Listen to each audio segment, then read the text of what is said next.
And again, Persepolis is something that looms very, very large in the Persian psyche in every sense. Again, it is so beautiful. The stonework, the relief work that is there. On a wall, you have all these different people who are depicted bringing tribute to the king of Persia. Oh. There are a lot of different kind of people. So people from Africa, people are from Ethiopia, and people are from Hindustan, and people are from the Caucasian region, northern part of Iran. So you can see facial features and you can realize this Yes. is someone is someone. Oh, Yeah, so some amazing. people have long beards, all that happening. So I think that was the most interesting part, that people from how thousands of years, I think 2000 years ago, people were able to carve out, such intricate. Yeah, this is some 300, 500 BC and all, man. This was actually constructed. There is in Pasargade, there is a large, barren, empty land. Just center of it, there is a stone sarcophagus, essentially. Like, it's not buried, it's on top of the land. Okay. It is supposed to be the resting place of Cyrus the Great. Oh. Yeah. And this person started it all. He started the Persian Empire 2,500 years ago. And it's just a humbling moment that you are standing across to this person who started it all. He started the empire building for human civilization, essentially. And the thing is that in Iran, the bizarre thing is there's no one. It was just me and Cyrus. There was no tourists, nothing. I'm like, okay, nice. Hey there, and welcome back to Misadventures of a Sneaker. In today's episode, we're not just crossing borders, but we're going way back in time through centuries, dynasties, poets, emperors, and their empires, and then through winding bazaars, ancient ruins, into chaikhanas, into towns where time seems to slow down. My guest today is someone you've heard before on this show. We have Sharique Chishti, a traveler with an eye for little details, and he's a treat to travel with. And today, he takes us on a virtual tour through Iran. We start in the lively streets of Tehran, then move through the sacred calm of Qom, the stunning mosques of Isfahan, windcatchers of Yazd, laid back charm of Shiraz, Persian gardens of Kashan, and finally stand among the ruins of Pasargade and Persepolis, where shadows of ancient kings still linger. There is history in every stone in Iran, and Shariq brings them all alive through his stories and vivid descriptions. This is one of those episodes that will make you want to plan your visit to Iran now. But before we start this chat, let's take a quick little break. Hey, do you know we write a travel themed newsletter every week? Yep. And in each newsletter, we write about different destinations and travel experiences from around the world. In fact, you will get lots of details about this particular episode too in our newsletter. Photos, itineraries, stay, food recommendations, and a great place to connect with us when you have questions. Head over to misadventuresofasneaker.substack.com. That is misadventuresofasneaker.substack.com. You will find the link in our bio as well. Thank you. All right, let's dive in. Good morning, Shariq. Welcome back to Misadventures of a Sneaker. Hi, good morning, Revati. Happy to be back. Thanks for having me again. Arey, yaar, I should be saying thanks. After the phenomenal first episode, I've been thinking which other place can we talk about together? So I know that you are massively into not just history, but many other things. You read a lot, and so you know a lot of stories about many places. So such well-read and curious people who enjoy going on historically relevant places, such folks like you should come on my podcast for the right kind of city or the country. And that's when you said that you are obsessed with Iran. Yeah. बहुत कम लोग मिलते हैं who have actually had a opportunity to go there. So I'm so thrilled that we have got you to be talking about that place. But before we jump into all that, tell me, what have you been up to since the last time we recorded? Where have you been? What have you been up to travel wise and generally in life? Not much. Been reading. I just finished a couple of books. One about an Irani immigrant living in the US. It's considered one of the best books of 2024. It's called Martyr by Kaveh Akbar. Mm-hmm. So I think since we are talking about Iran, I would recommend that book right at the start of the episode to anyone and everyone listening to that podcast. The other one I just finished last night. It is called Endurance by Lansing. It is about Shackleton's voyage to Antarctica. So this person wanted to cross Antarctica on foot from one end to another end, but as life would have it, his ship gets beset, and then they had like a 2 years survival mode in Antarctica, far, Whoa. far, far away from civilization. So Endurance was the name of the ship, but it also talks about the endurance of the human spirit and human desire to survive and live. So there was no land. The ship sunk. So these people lived on an iceberg or a floe, like really a piece of ice, and waited for wind to take them to where they wanted to go. And they just lived on ice for 6-8 months. And Insane. and I think I'm one of very few people who could say, "Oh, I have been to one of these islands that he talks about in Antarctica." So that was, yeah. I've been telling everyone, like, this book is about Antarctica, and I've been to Elephant Island. It helps you picture the entire Yeah, thing yeah. that the book talks about, right? If you've Like been what there. what do they actually mean by the pack of ice and the wind flowing? And there's a thing called Drake Passage, which is one of the world's worst ocean, because if you That's look at right. the map, like the land goes from North Pole all the way to Argentina. So whenever like the sea currents get stored by the land, but just between South America and Antarctica there is no land, like around the globe. So the ocean keeps churning, rotating, meeting the waves, meeting each other after rotating around the earth. So it's like the one of the worst passage of sea, and I have been through that for like 3-4 days, and I felt like my soul leaving my body every moment. And these guys crossed that passage of water on a wooden boat. So yeah, I can't even imagine how did they do it. Yeah, the waves go up like, I don't know what, 40 Yeah, feet, 50 feet, and all that. They yeah, have that. I mean, I've seen videos of how like people are inside the ship and the wave go way above yeah, the yeah, window, or yeah. whatever you call that, of your own room and all. After like a day, they had to chain all the furnitures so that it doesn't fly in the face of people. So it is that bad. And just imagine these people crossing that around 100 years ago on a wooden boat. So yeah. And as for Wow. travel, I've been traveling a little bit for work in India, but I was in Japan in September. Ah, So yeah. nice. How was it? Oh, Japan is amazing. I mean, they are living in 2050. They are like, it is just amazing. I think people talk about a lot of things, but uh, like they take a very simple thing, make it perfect, and make it massy. Like you go to a 7-Eleven or any convenience store and you pick up, even the most simple thing, like how they pack a sushi, Okay. right? Or how they have a dish called onigiri, right? And how they pack it. It's just so intuitive, so much intelligence has gone into it, and it is available in every convenience store. So yeah, Japan, like it's just an experience. There are no trash cans in the entire country, so you carry your trash with yourself. Wow, are you serious? That is so crazy. So just small little things like their bullet trains. We have been listening about the bullet trains Absolutely. forever, how they operate between Tokyo and Osaka. There is a bullet train every 12 minutes, which is I think more than the frequency of Bangalore metro. So just imagine, Hey. like, they have taken day to day living to such a different level. And it's not just like the modern Japan. If you go to Kyoto, if you look at those temples, the Mm-hmm. Zen temples, the way they just curate rocks in the rock gardens, it will just give you that zen, and you'll realize what zen actually means. Oh, So yeah, wow.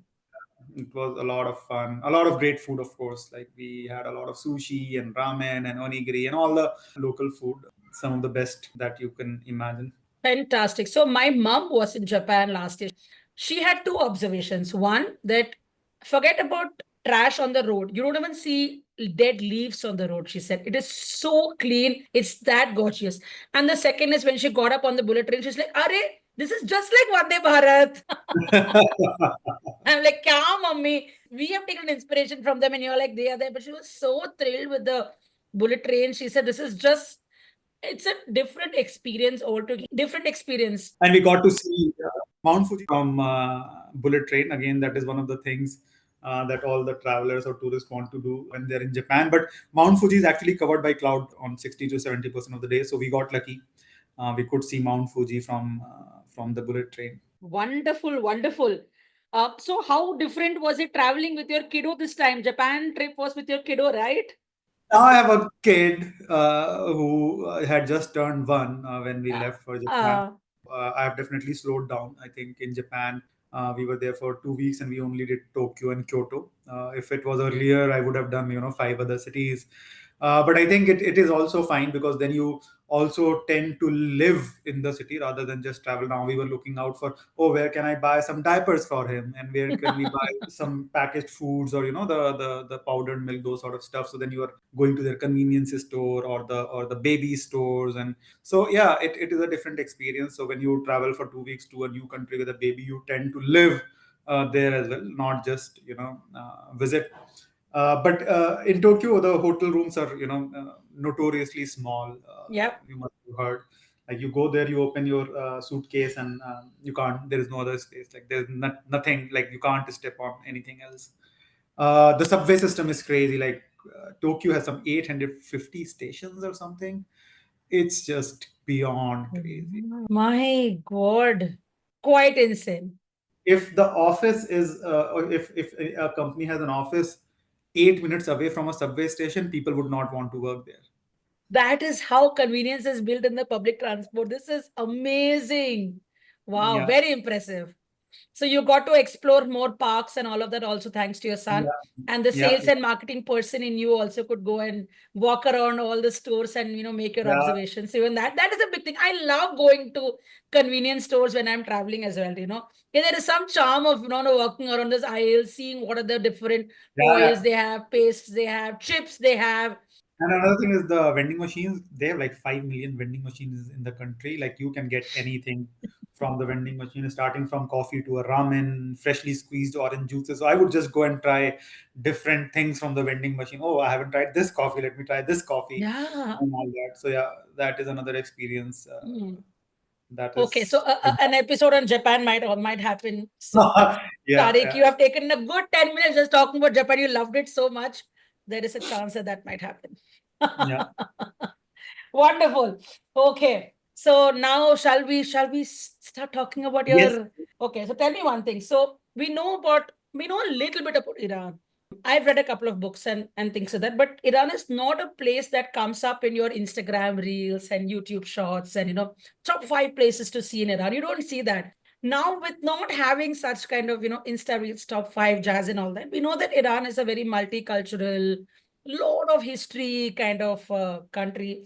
So, what was the one thing that you were most curious about before you entered or before this trip actually fructified? See, if we talk about Iran or Persia, there Yep, are a lot of different ideas that should come up in our mind. But the idea that comes up right now is the regime, as they talk about. And I'm absolutely. also not in favor of using the word regime, in the sense we would never call a Trump regime or a Biden regime. So I think there is a negative connotation attached to that. And of course, there is a lot of political vendetta, pro and against, this and that. Yep, Iran has been one of India's, all-weather friends. So that is one thing you talk about the Ayatollah. That's what Iran means, and to a lot of people, then Iran is the political entity, bordered by Iraq and Turkey and Azerbaijan and all that. Then we should talk about the Persian Empire, right? Like it was the first empire that the world had ever seen, fighting the Greeks and the Romans and the Arabs and all that. So and we will talk about that. The movie absolutely. 300 is basically how the 300 Greek soldiers fought the Persian army. So that is also what Iran is, right? And the other thing is the cultural influence of Iran. When we talk about Iran, no one thinks about it. Iran has given so much to the world, and Persian was the language of the court for India for centuries and centuries, and we have forgotten about it, right? So when a language is there as language of the court and all the people are talking about it, just imagine how much influence we have from Iran as not just in terms of loan words in our languages, which is of course a lot, but also how we cook, how we the ingredients in our food, the a little bit about our culture and everything. And I'm reading a book which is called India in Persianate Age, and this author says that we talk about Islamic age in India, or the Hindu age in India, or the British age in India. And he says that we should not be thinking about it like that. We should be thinking about India in Sanskrit age and India in Persianate age. Because if the Persian is the language of the court, it's not that just Muslims are talking Persian, right? Everyone who is working in the court or belongs to a certain class are speaking Persian. So India has also gone through maybe 400 years, 300 years of Persianate age. So when we think about Iran, we shouldn't just think about the geographical or political entity that we have right now. We should really think about the influence it has exerted all over the world through its poet. Like, all of us are quoting Rumi, in our Yes. Instagram post, and he wrote in Persian. We talk about poets like Umar Khayyam, and we talk about Hafiz and Sadi and Firdausi, and a lot of these names would be new to a lot of your listeners, but their poetry has come to us in some form, in translated form. And again, Rumi is one of the biggest examples that we can take. So I'm just saying, when I thought about Iran, I just did not think about the political entity that is there, not about the regime, but about how it has influenced and exerted influence all over the world in a lot of different forms. And it is also world's largest Shia country. So India has a lot of Shia population. The world over there is a lot of Shia population. So their day-to-day life is also being influenced by what is happening in Iran, what the Ayatollah is saying. Iran is a cultural and religious center for all the Shias all over the Yeah, world. yeah, yeah. A lot of that sense, it is a lot more than what we think of in terms of just regime. So when I wanted to go to Iran, I just wanted to connect to what all I have read and what all I wanted to see. And as you could, as you mentioned, that it is not a place that pops up in Instagram or top 10 things to do in Iran. Yeah, That yeah. was not there, and I think that made me even more excited, in the sense that it was much more raw in terms of our experience. It was, you are going to a place that you have been reading about for so long, and it was like traveling in the pre-Instagram days, to be honest. And it was just so nice. And the people in Iran also, uh, again, one of the greatest civilization, with all the tourist destinations it has, it does not get the amount of tourists that it should. Just imagine, like, so many people are going to Baku right now, Yeah. and it is such a small country and doesn't really have as much to offer as Iran. So the people in Iran were also very warm and friendly, and they wanted to show their world to us. They wanted to, recommend nice restaurant and places to eat, a lot of different things. We met a lot of locals just walking on the street. Sometime a taxi guy will, if we wanted to go to a place, and he would just take us to some other place just to show us, because we didn't know that place to where to go. So in that sense, it was a great experience for me, and I think that is what all of us are craving. We say that authentic travel. Yeah. So in that regards, I think Iran is still is one of the best places one could visit, and it's extremely safe. Very safe. No fear of pickpocketing, no fear of getting mugged, no fear of eve teasing, as we, a lot of us are struggling in in India as well. There is no concern of someone scamming you. There is no concern of any such thing. You can just walk on the street wherever you want. Just another beautiful country, and extremely safe.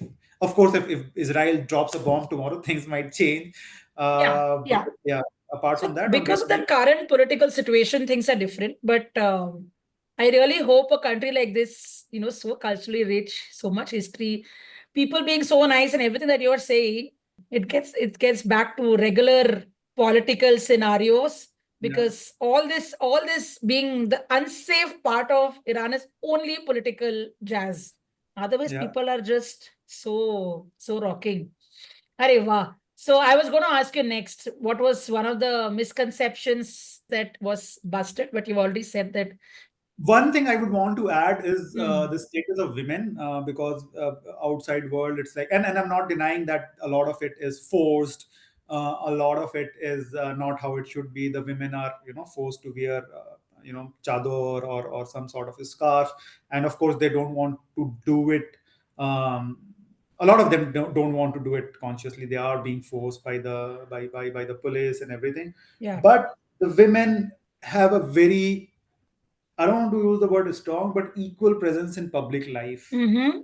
which is missing in a lot of places that I've gone to, where the perception is that women are much more, open. So there is a place called Persepolis, which Mm-hmm. was one of the palaces for Persian Empire, and it was burned down by Alexander. And we went there, and our tour guide was a woman. And how often have Nice. you seen a woman tour guide? So Nice. and we met a lot of friends there as well. While it is not all great, but it is also not as bleak as it is shown in Western media, or media outside Iran. Of course, there's a long, long, long way to go. There's no denying that. But it's not all bad. You go out in the market, you see women. You go into buses, you see women. You go to metro, you see women. I think there's a statistics that of all the engineers graduating in Iran, women are, have a slightly higher percentage than men. In that Interesting. sense, I think it is much different. While it is still very, very complex, no denying that, but very different compared to the perception that we might have Absolutely. Yeah. inside Iran. Yeah. Yeah, yeah, yeah. I mean, I'm taken aback when you said that your tour guide was a woman Yeah. there, because I would have no, I would have said, okay, fine. You would see people, walking around in the market and buses and all that, but I would not think of people being professionally Yeah. Yeah. working, and not just professionally working, even interacting with other Yeah. Yeah. genders. I would have thought that would probably be a no-no. So this is another big, big point that you've mentioned. Oh, fabulous. Okay, now you're doing touchdown. Take us forward. You have a whole story to talk about. What stories you had in mind from all the books you read, and how did it turn out to be when you actually had touchdown Tehran? I'm assuming Tehran would have been the port of entry, right? Yes.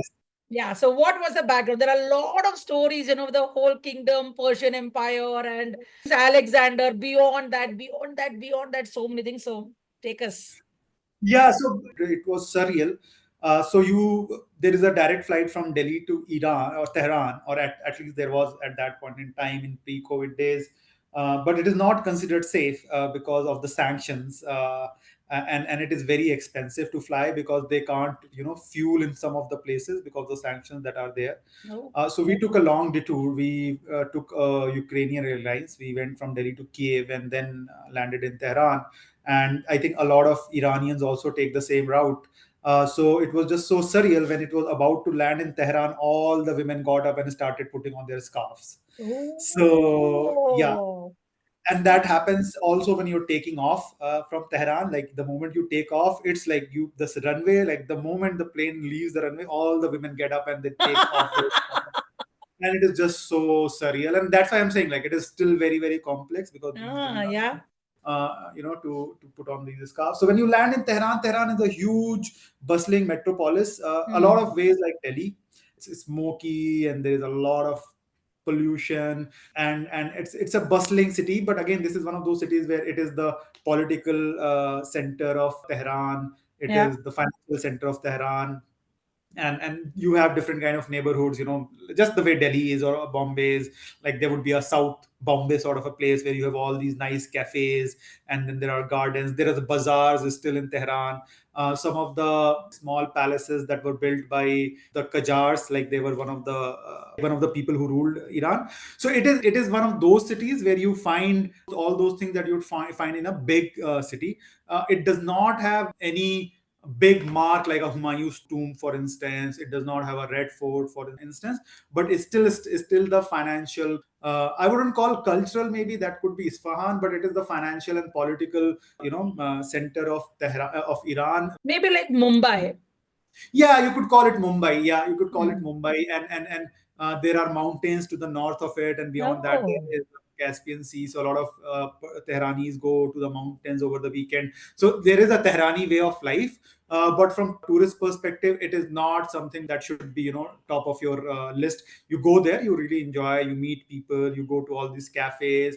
All over Iran, there is a culture of chaikhana, which is like, as the name suggests, like you can go and have different kind of teas or chai, and they have taken it to a completely different level. Tehran being the capital of it is of Iran. You have all these super nice cafes, some of the traditional ones, some of the modern ones. One of the cafes that I went to where they had the menu embroidered on a piece of cloth, Oh which I had. my, that's real character, right? Yeah, so that's what, like, Tehran is a place where you'll find these kind of characters. Apparently, in the world, Iran is one of the highest per capita consumption of tea, is what they Yeah, claim. I would have thought it would be Turkey, man. Turkey, everyone is drinking tea all the time. It's very diluted tea, but it's everyone's drinking tea all the time. And they just keep on giving you tea. It's like for free, they'll distribute. And then you're saying that Iran is like several yeah, steps higher. yeah. If you go to one of the traditional cafes in Iran, they will give you tea and they will give you a cube of sugar, like, Yeah. and you put it on like under one of your cheeks, and then you slowly sip the tea. So the cube will dissolve in your mouth Acha. with the tea. Okay? So the cube is supposed to last as long as your cup of tea. I like when there are these specific rituals. Very interesting. Yeah. Go on, go on. So chaikhana, there are two kind of chaikhanas, or maybe three, I would say. The first one is the very modern, where you'll find a lot of different concoction, uh, very modern places, still serving very traditional drinks. The one that Got I it. talked about, where they embroidered the menu on a piece of clothes. You will have young people maybe dating and all that. Okay. Like The a second, cafe kind of thing. yeah, the second one I talked about are very traditional, where you go and sit cross-legged, and the third one was like men only kind of places, where just Uh-uh. men sit and just they talk politics and history, or they're just bitching about their bosses. So through the evening, that is a different third kind of place. So that Wow, kind this is how the Turkish coffee culture started, of, now with the whole sit there and maro gappe and discuss politics and bitch about your bosses and whoever not bosses at that time, probably the current regime in again in our courts kind of a thing. yeah. So Tehran is like one of those places where there is a lot of character, and you go to different neighborhoods and you find different kind of vibe. Like we went to a university sort of a neighborhood, and you find all these young students maybe performing a play on one of the open space, and Oh. yeah, so those sort of things. And then you would have some traditional or old Tehrani neighborhoods where you would go the narrow street. Hmm. Bazaar is again one of the most important part of the Persian life. Every city we went to had a bazaar, which is literally a covered bazaar. The way like in Istanbul, Mm-hmm. Iran would have a bazaar in every city. That is like the lungs of the city. Like everything radiates away from that. The bazaar would have a mosque associated with it, like next Mm-hmm. to it. Another thing that when you land in Iran, you will find peculiar is the huge billboard with the name, with the posters of the martyrs, the war with Iraq, which Oh. lasted 10 years, and hundreds of thousands of Iranian Iraqis died. And because it was a war of attrition, a lot of people died, a lot of young children were sent to the front. So there is a concept where I don't want to call it a picnic, but like mothers and sisters still go to the grave of these martyrs, and they will just go there, have food, remember the kid could have been 16 years old or 26 years old or 46 years old. So there's a huge thing that these people were, of course, losing someone, is hard enough. But when a country goes through war and there are so many people who are dying, so that is a associated trauma of 10 Yeah, years yeah, of war. yeah. People Collective go trauma together. almost. Yeah. Yeah, so people go together and sit and remember and maybe And talk spend the about day together, maybe the day exchange together. stories Yeah, and yes, seek yes. solace in that. Oh, And the war beautiful. ended in, I think, 1990, but you would still find red rose or roses on one of those Mm. graves in graveyards. So I think that Tehran being the capital, most of the people from there. So you'll find that a lot in Tehran. Again, you will find Ayatollah staring down from different places. It could be and that is true for all these countries. We Yeah. were in When we were in Jordan, we would find King Abdullah, I think, yeah, Prince Abdullah staring down at you from, you are in a chai khana and he's just up there. So all these, Kabhi photo, kabhi statue, kabhi kuch na kuch aise uh, to be there. Yeah, yeah. all those things, like the way I talked about, like when the plane lands, all the women are putting on their hijab or Yeah, scarf. that's crazy good. So that, and then you see all these big boards, and then of young people who died, 20 years ago, Mm-hmm. and that, and then you have Ayatollah everywhere. Tehran has a very good functioning metro. I was It going gets to also, how do you commute in Tehran and what kind of place do you stay? Like, is it a hotel, or do they have hostels and all that as well for They have tourists? hostels, they have hotels. Mm. So yeah, and Iran being Iran, we stayed the hotel that, or the hostel we stayed in had a stream flowing through the garden. Oh, beautiful. Oh, Yeah, Persian garden kinds, even in yeah. hostels. So that is what Iran is for you. Like it hits you in a lot of different, in a lot of subtle different ways. So they are very proud people, very very proud of their civilization, about the Persian Empire, the Persian literature, and of course. No one loves America because, of course, it's the evil empire to all of them. But sometimes they feel that it is because of the regime. Sometimes they feel that it is because of a lot of different things. They would want to live like a normal country. All of us want to live like that. They don't want to be part of the axis of resistance and get sanctioned by the Western powers. But like whatever they still do, they do it the right way, the way they want to do it. There is a very strong concept called taruf in Iran, where people would say no if you offer them something, right? Like a little bit in India, if you come to my place and I'm offering you food, you're like, no, no, I'm done, even though you Okay. might want to have something. So that is very, very strong in Iran. Like it will take us 5 minutes to pay the taxi guy. Like, he would say, I'll not take money. I'm like, how Taxi can guy, that? you've like, it's a service Yeah, he's offered. yeah. So he's like, no, no, no, you are our guest. I'll not take money. And I'm like, no, please take our money. We are not gonna go away without you Paying, taking this. paying up for the trip. Yeah. Yeah, so there are Oh, taxis, buses, metros. So again, Tehran, a huge city. All the ways that you can, you will find in Delhi or okay. Bombay are there. Very impressive, very impressive. And what a beautiful start to your trip. Did you get any good museums in Tehran where you can go and see a lot of actually history, the different regime? Okay, again, not regimes, but regimes. I don't have another word for it, or literature and all of that, a nice one. We went to a lot of palaces, as I Okay. mentioned, were Mm-hmm. built by where the Pahlavis were living, or the people who ruled Qajars before that. So you would go to these palaces and you will see how they were living there. You will find, it was a museum slash palace. You will have Mm-hmm. their clothes hanging from in one of the cupboards. So those sort of things. So those palaces, I think, are definitely worth visiting in Tehran when you Mm-hmm. are there. But to a lot of people who travel to Tehran, they say that it is almost skippable in the sense that you can Okay. land and skip it. But I would still suggest that 2 days are definitely worth spending in Tehran, just Got it. because, just because of the character, and just because of the vibe of a big Persian city. It is really the center of the Persian influence or culture right now. Yes, yes. And it's nice to get an idea of what you are going to go Yeah, yeah, ahead yeah. and things like that. It's a good start. Okay. Yeah. So now post Tehran, where do you go next and how do you go and all of that? See, so the inter-city travel we did by buses, and in some cases by shared taxis as well, Okay. right? So Mhm. from there we went to a place called QOM, and it is the center of. There are very big Shia seminaries there. Like a lot of Shias go there to graduate in religious studies. It's a It is the pilgrimage site also, right? it is a pilgrimage site. Mm-hmm. Yes, it is. And the tomb there is just majestic in terms of how it is glazed with tiles outside. Not just that, but inside you will find like it is covered with small pieces of glass.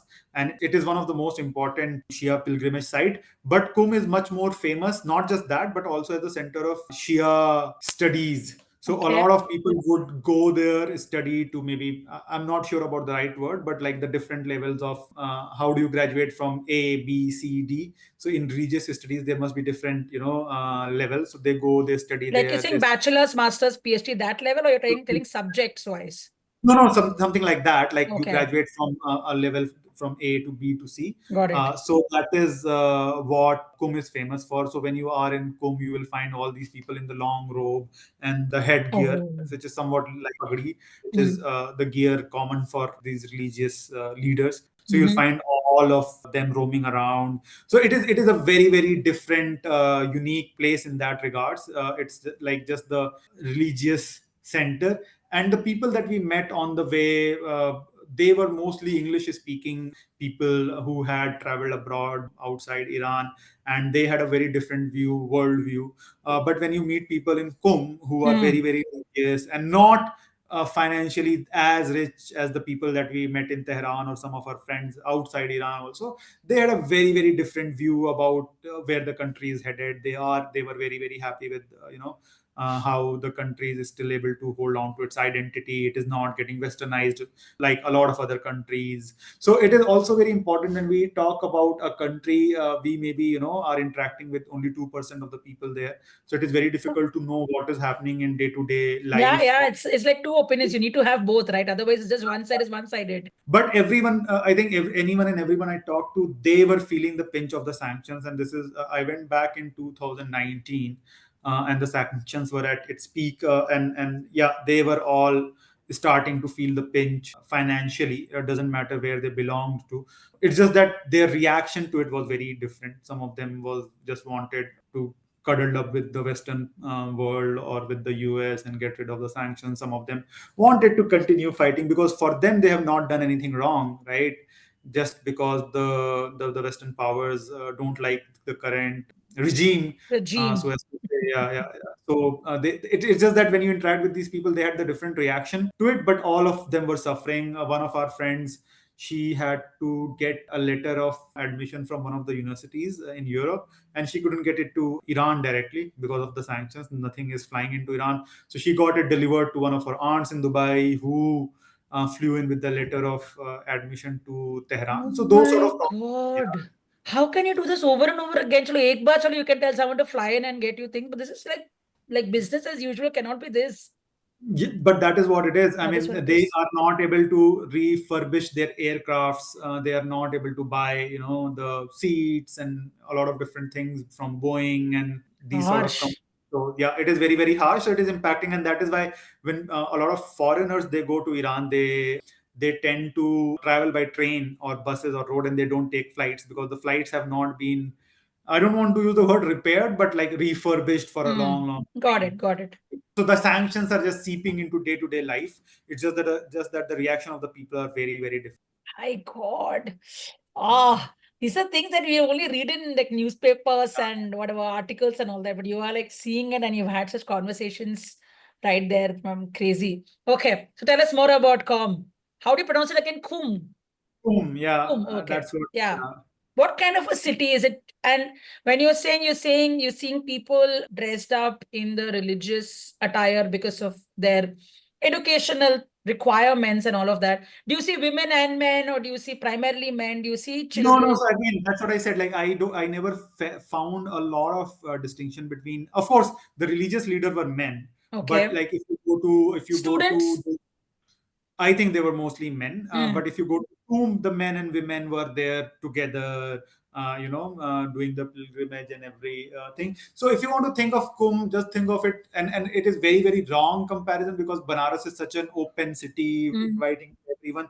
But in that sense, it's like the religious center for a lot of Shia people. Of course, there are a couple of other. There's Karbala. There is a couple of other places. But in terms of educating the people, it is much more important. The way we talk about sometimes Nalanda, right? The way we talk Okay. about Okay.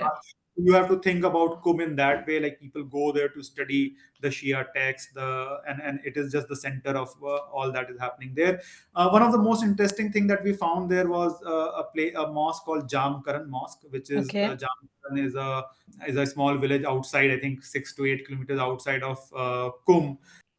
So what had happened is that one of the sheikh is met the 12th imam. So Shia Islam has the concept of different imams, like the first imam, second imam, third imam. They're So the religious leaders. yes, yes, Mm, yes. mm, mm. So I think this person met one of the imams in his dream, and who asked him to build a mosque where this person owned land and he was doing farming. So this person built a huge, majestic mosque in Jamkaran. In the back of the mosque, there is a well of request where they say that whatever you write on a piece of paper and drop it into the well, and it will be fulfilled. Mm. And like a lot of the way we go to bazaars and tie a thread, right? Yeah, So yeah, it will yeah. give you can go write on a piece of paper and drop it. And it's just so funny when I went to write something, and I'm like, which language should I write it in? Right? All the people there were I don't writing want it to in think of that. Persian. Wow, like it doesn't matter, but I just like wow, which language should I write it in? And again, I chose Pura hua English. ki nahi hua? What you asked, was it fulfilled? I don't even remember. Like I'm not big Hey, on. Sharique, come on. It's been 6 years. I mean, I think I don't know what I asked for. I don't remember, to be honest. But it when you travel, you realize that a lot of cultures are very similar, Mm. but there are just small subtle differences. So I don't mind people putting a dhaga on a mazar, but when they're putting like literally writing something on a piece of paper and dropping it in a well, it just was so unique to me, and the whole experience of me just thinking of what should I write on this piece of paper, or what language should I write it in, is just that. And then you question a lot of things, like if there is God, then language should be immaterial, right? And Exactly. Yes, yes, um, yes. but I'm sure if you open that well, I think 99.9% of the requests were made in Persian. So yeah, so so Oh, kum what and a beautiful point, man. You uh, have this wishing, Trevi Fountain is also one of these wishing things where you throw the yeah, coin behind. There are so many of these bridges in Europe where they'll tie those love locks and all that, because that's also a wishing thing. I remember that when we used to take a train from Calcutta to Hyderabad, you cross Godavari, right? So you have to throw a coin into Godavari, and then you have to wish what you want to ask for. So different places have all these weird wishing yeah. rituals or I think beliefs. the people are mostly the same all over the world. So Nice, nice. But I'm very sad I don't remember what you wished for, man. it was 5 years ago. So or maybe six Wonderful. years. What else? How about the universities where they are studying these? Can call it madrasas, like they were mostly madrasas. So they Mhm. were. So it is just a center of Shia scholarship, and that Okay. is how I want to define it. Maybe people come together and debate, and a lot of times. Something new comes up, and how would the establishment respond to it? And I don't want to use the word fatwa, but a lot of those discussions must be taking place there, and then the students would be engaging that I've thought about this aspect which I read in this text, and the teacher would respond to that. So a lot of that goes on there, and I'm sure like a lot of people from India would be going there to Mm-hmm. study these texts, and it is center of the Shia scholarship, and again it is a huge center of pilgrimage. So I think it has the shrine of Fatima, who was sister of Imam Raza, and it is just beautiful. Like the dome is covered in gold, and it is just majestic. And I think, if I'm not wrong, some 20 million Hmm. pilgrims come every year, so it is one of the most important Wow. centers of, Well and maintained. very well maintained, very clean. And then with such a huge crowd, when you go inside, it's just so calming, like Mm. most of the places. And like with the high roofs and the small pieces of glass that I told you about, that it is covered, Yeah. it's just beautiful, calming, and very serene, despite all the crowd that is there. Is it a large city? Kum? No, like compared to Tehran, it is very small city. There is not much more to it, and it is just not very far. If I remember correctly, it is maybe 70, 80 odd kilometers Oh, away so like a from. day trip from Tehran kinds. Yeah. But Okay. so Iran, if you look at Iran, the map of Iran, it is a north to south sort of a travel. Like you start Okay. in Tehran, and then you do a couple of cities, then you go to Isfahan, and then from there you go to Shiraz. It is in a straight line. So you can do a day trip from Qum or from Tehran, or you go to Qum, do a layover, and then move on to the next city, which Got for it. us was Kashan. So we started from Tehran in the morning. We spent the day in Qum, and in the evening we reached this place called Kashan. In Qum, I met someone through someone I knew. His name was Hussein, Mm-hmm. and he was living in Qum. So he took us around and talked about the different aspects of religion, about culture, so those sort of things. So it was a great experience having a local to show us around. He also took us to a lot of restaurants. So in that regards, it was a great experience for us. Please deep dive. What kind of things did you try? Some of the stories that Hussein told you. So Kum has an air of a city that hasn't changed. Like Tehran is a normal city. Like when you land Yeah. in Tehran, there'll be some culture shock, some subtle difference. The word that I use was like subtle differences to what you're Mm-hmm. used to. But when you go to Kum, it is just like something else. It's like in a blink of an eye, you are in a completely different century. And we use this phrase in a lot of ways and a lot of times, but for Kum, it was actually true, because you stop seeing people in Western clothes, for instance. The way I talked Oh. about, they're all wearing that long robe with that headgear, and all these shrines that you go to, and people are there just praying or just sitting there. It's not that when you go to a shrine you have to ask for something, or you have to Mm-hmm. pray something. Sometimes just people are sitting there. It is just a gathering place for them, sort of a meditating place for Meditating. them. They're not like people sitting scrolling with their phone. They're just sitting there. And that in these days is just so different and unique. You don't really find people just sitting there. So you go to all these shrines, and walking through one of those narrow alleys, we went to one of the, again, chaikhana, and this was very, very different to what we had gone in Tehran. This was like the books that you had read about Iran, because once you entered it, there was carpet, and then you sit on a piece of a sort Ocean of carpet. carpet and a sort of a bed, and with pillows, then you sit on it cross-legged. So there are no chairs in this chai khana, so you cross your leg and then you sit, and the tea is served sometimes with dates, sometimes very buttery cookies, so those sort of things. And that's where you feel the huge difference from Tehran, the speed of life here. There people just sit, they take their time in doing what Aram they're aram doing. se kinds and Yeah. all. Hmm. And as I talked about earlier, like in Iran, the history, the literature is like really, really deeply steeped into the day-to-day life. So for example, if you go to one of these cafes, you'll find portraits of people like Rostam and Sohrab. These are the characters from Shahnameh, which is again one of the grandest Persian book ever written by Ferdowsi. So Rustam and Sohrab, you would have heard the names as well. So you go to a chai khana and you have a portrait of some person hanging there, and then you ask, and you will find that this is a character from one of the greatest Persian piece of literature. And just imagine, where would you find something like that, right? These are not religious figures. These are just literary figures, or characters in a book. So in Iran, like the layer between what had happened in terms of history, what was written in their literature, is very, very thin. And this is what I was talking to Hussain was doing his I think masters in performing arts. So Yeah. that is why he had a very different views about a lot of things. So he was saying that a lot of the current Persian identity is influenced by, of course, the wars that they, Yeah. had fought, and the sanctions, but also by the Persian Empire, that they were very big at one point in time and not so big anymore. Shia Islam also, it is very, very influenced by that, how Shia Islam came to be. So all those things they carry as part of their identity, and it is very, very interesting to see how they try to associate some of the figures from literature that I just talked about. So that was very, very interesting and unique. And from there, again, as I mentioned, we went and have had food. There were different dishes. There was the one dish called gourmet sabzi, which is sabzi just like India, the way we call it. It is essentially a very fragrant stew. I think it is cooked with different kind of herbs, green Okay. herbs, and Mm-hmm. beans. But it was very, very delicious. It is a very unique dish that is usually cooked on Nowruz, which is the Persian New Year. Oh, Uh, Navroz. Okay, okay. yeah, so Oh, the Persian yeah. New Persian New Year, Year. Navroz. Correct, correct. Hmm. So that is it is cooked on that day. Then there is a dish called aab gosht, and which is like again a lot of different things cooked together with a lot of different fragrance. So you will have potatoes, beans, meat, and it is a rice dish which is served with bread, onion. And the most important thing about the Persian cooking that I realized was that the ingredients were very, very subtle. So it is not spicy, like it's not hot. You can actually taste a lot of different ingredients coming Oh. out. Hmm.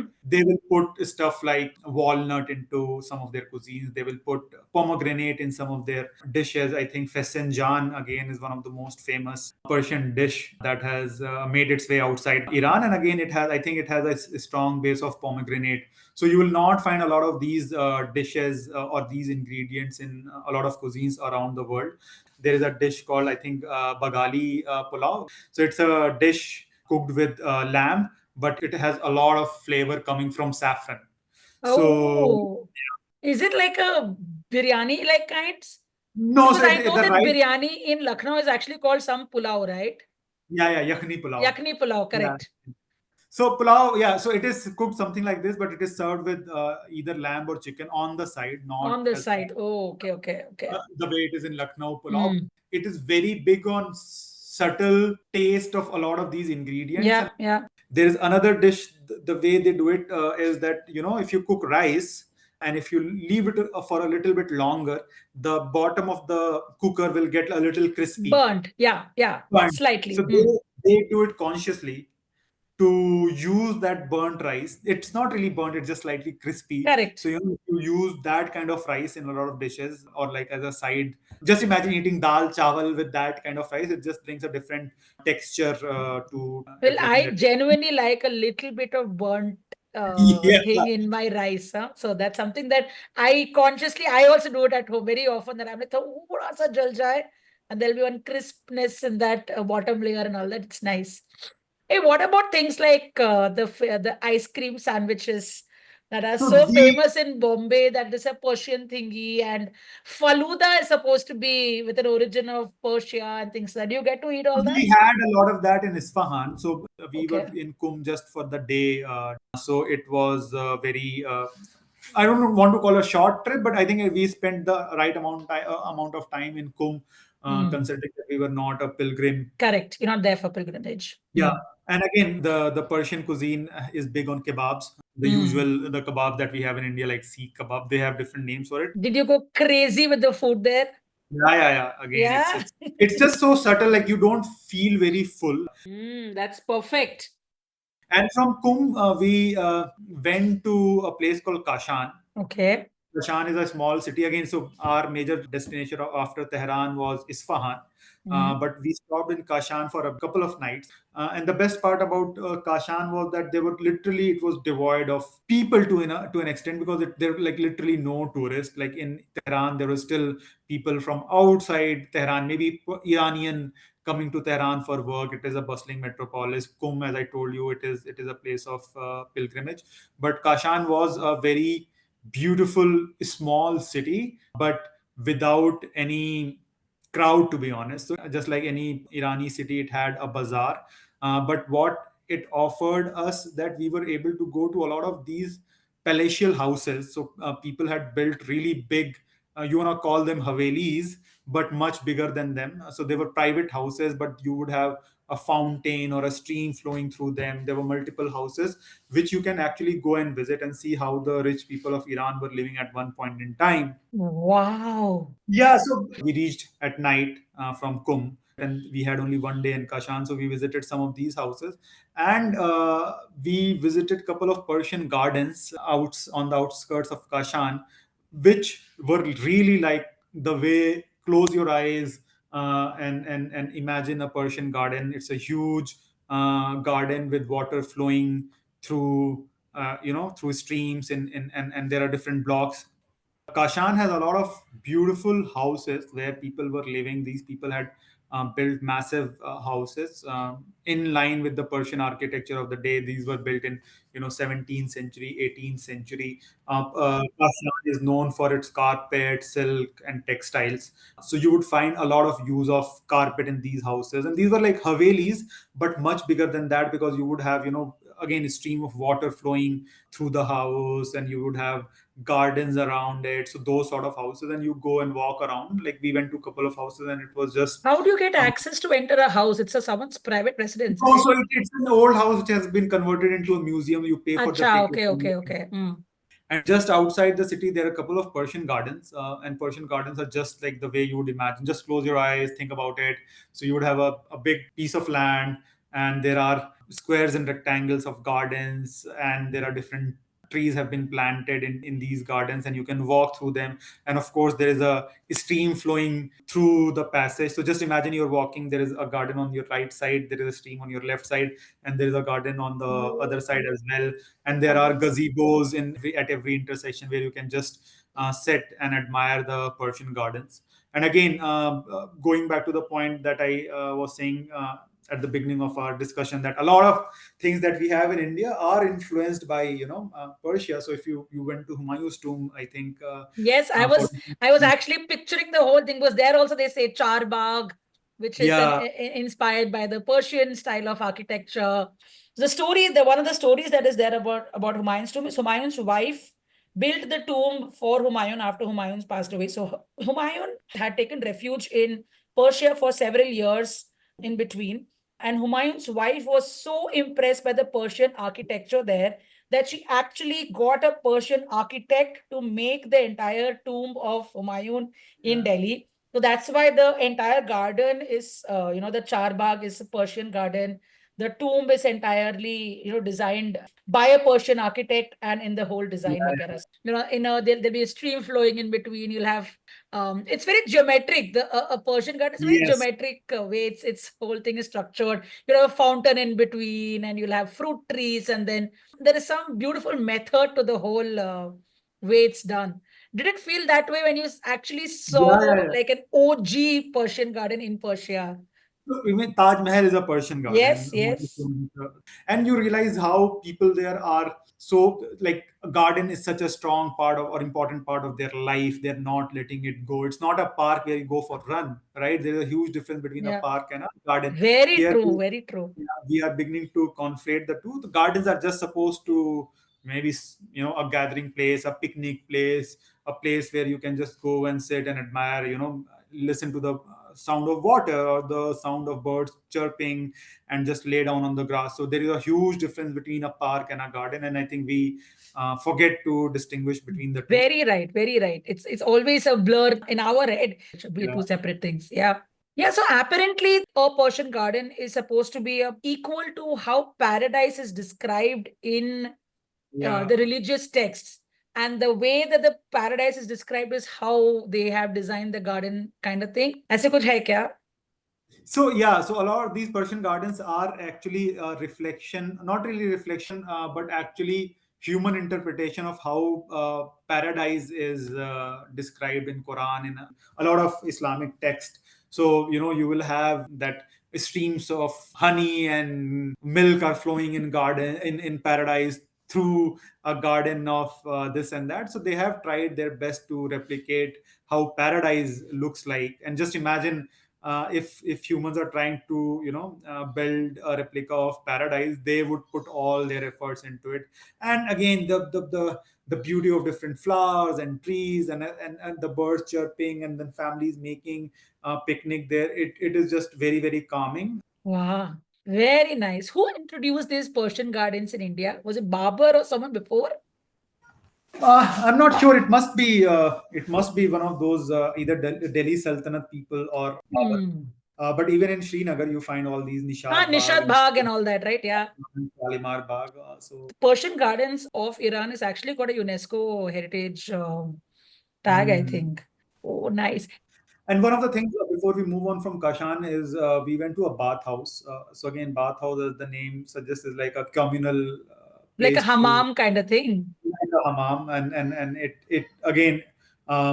I think it was 16th or 17th century. Its name was Sultan Amir Ahmad Bathhouse. Mm-hmm. Extremely majestic in terms of beautiful tile work on the inside.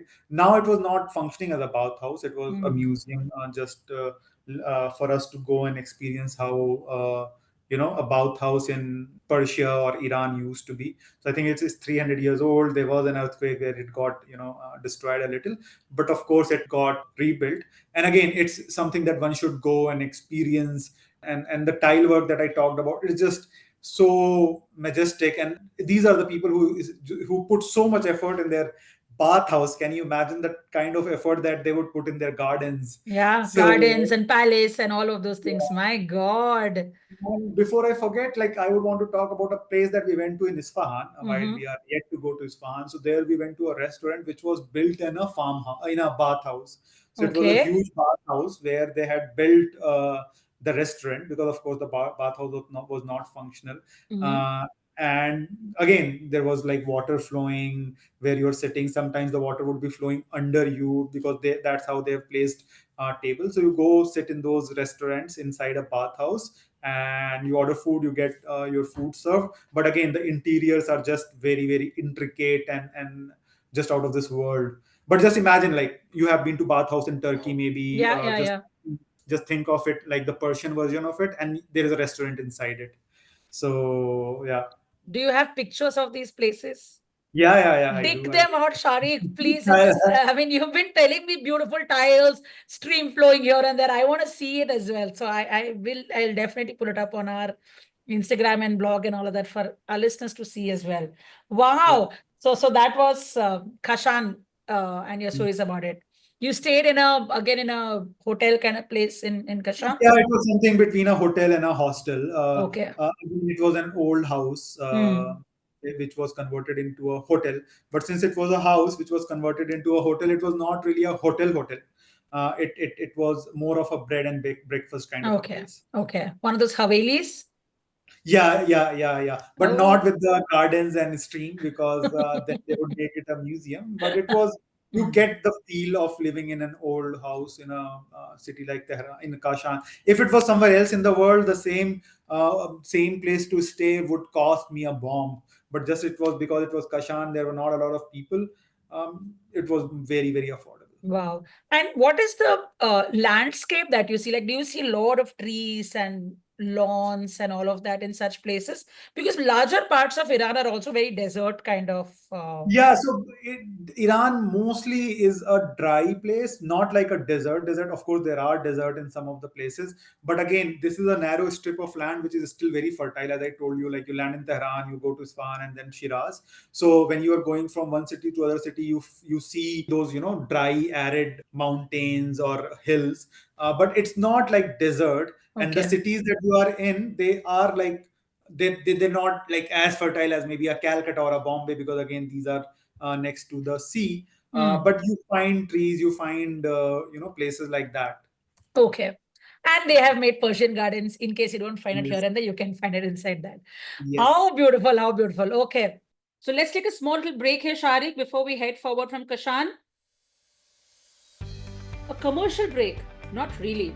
This is a request to you to check out our labor of love, a newsletter on Substack called Sneaky Footprint. It's from our team at Misadventures of a Sneaker. We write about travels, vacation, travel tips, anecdotes, lots of pictures, and of course a suggested itinerary as well. Do check it out, misadventuresofasneaker.substack.com. And we have now started a new service of curating travel itineraries to destinations made just for you. So if you want to get a vacation planned, leave us a note on Instagram or DM us on our Substack page and we will plan something super special for you. Please support us by following and subscribing to our newsletter and Instagram page, Misadventures of a Sneaker. All links are in the show notes. Thank you. Welcome back after the little break. Yeah. So Alrighty. So you were talking about the bathhouses of Kashan and staying in one of those smaller havelis. yeah, so that was it in Kashan, and then we headed towards Isfahan. But before we went to Isfahan, we stopped in a small village called Abyaneh. Okay. So it is a very popular village. So it was a village that is carved on a side on a side of a mountain, a small hill rather, and the soil of the village has a very distinct red tinge to it because I think a lot of iron is there in the soil, so it is very reddish. So the houses that are built from the brick and mud are also very reddish. So the entire village is very red, and it is built on a like this on a side of a mountain. So Slanting you kinds. walk planting. So the view that you get from other side of the valley is just absolutely majestic on especially at the time of sunset. The sun is setting and you see all these small hut kind of houses, not like modern houses, and they are all red. And I think it has some history in terms of how, with a lot of invasion that had happened in Iran, so people would come and take refuge in this place because of it being very secluded and on the side of a mountain. But one of the very bizarre thing that was there is that there were no young people in the village. Like all of them had left for employment and education to Tehran and Isfahan. They were just old people and like mostly in their 80s and 90s, and the population was maybe 200, 300. Oh, wow. My So God. just go, yeah. So like it is very popular. Like when you go and read where should we go in Iran, Abyaneh's name come up very prominently. But when we went, there were no tourists in Iran, and then there was no one in the village. Also, like it was just old people, very desolate. You can actually write a book about it. Like there are no young people in that Oh, place. wow. When you're saying it's on a slope, matlab all the roads in between the houses will also be at an incline. So it was a very small village, like Hmm. not roads but alleys maybe, and you can imagine if the population is like under 1,000, maybe there were 500 houses in Houses. the Hmm. in that village. But they'll all be on an incline, right? Yeah, And you yeah, have yeah, yeah, 80, 90-year-old people walking on that incline yeah. up and down. Oh, that's impressive, And man. that is why when you go on the other side of the valley, and it's not a huge valley, like you just walk across and then you climb the hill on the other side, and you sit there, and the house is like this. Like you see the first layer of red houses, the second layer of red houses. So it is very, very beautiful. But again, it is one of those things that you have heard or imagined that there are no young people in the Yeah. in this village. They were like literally like there was no one in their 50s even. Crazy. Oh my God. So when you walk around in the alleys, what do you see? Like, do you still see small bazaars and all that even there? No, there is no one like there is nothing like there. You will Nothing. see old men sitting and maybe having chai or maybe Oh my just discussing God. there. So in that sense, it is very desolate, very very bizarre, but also very beautiful. Like it's just so beautiful. The place is just so beautiful, but absolutely bizarre because there are like no Did people they come and and talk like to they you? This. like because they're so old they don't know English, like not even a Mm. word of English, so that is, they are very friendly and happy to see you. They will probably wave at you. They know that people come here as a tourist destination, but again there were no tourists essentially. We were the only people there when we were there, so in Ah, that regard it was very unique. very nice. So you stop here for a few hours. Uh, Yeah, you stop for a few hours, you walk around, and then you make your way towards Isfahan. okay. So Isfahan is the center of everything Iran is about in Yes. terms of Yes. beauty, in terms of architecture, in terms of culture. It has been called half the world by some of, I think, Napoleon. They What call a it half the beautiful world. phrase. It's supposed to be a very, very, very beautiful city, It right? is extremely beautiful.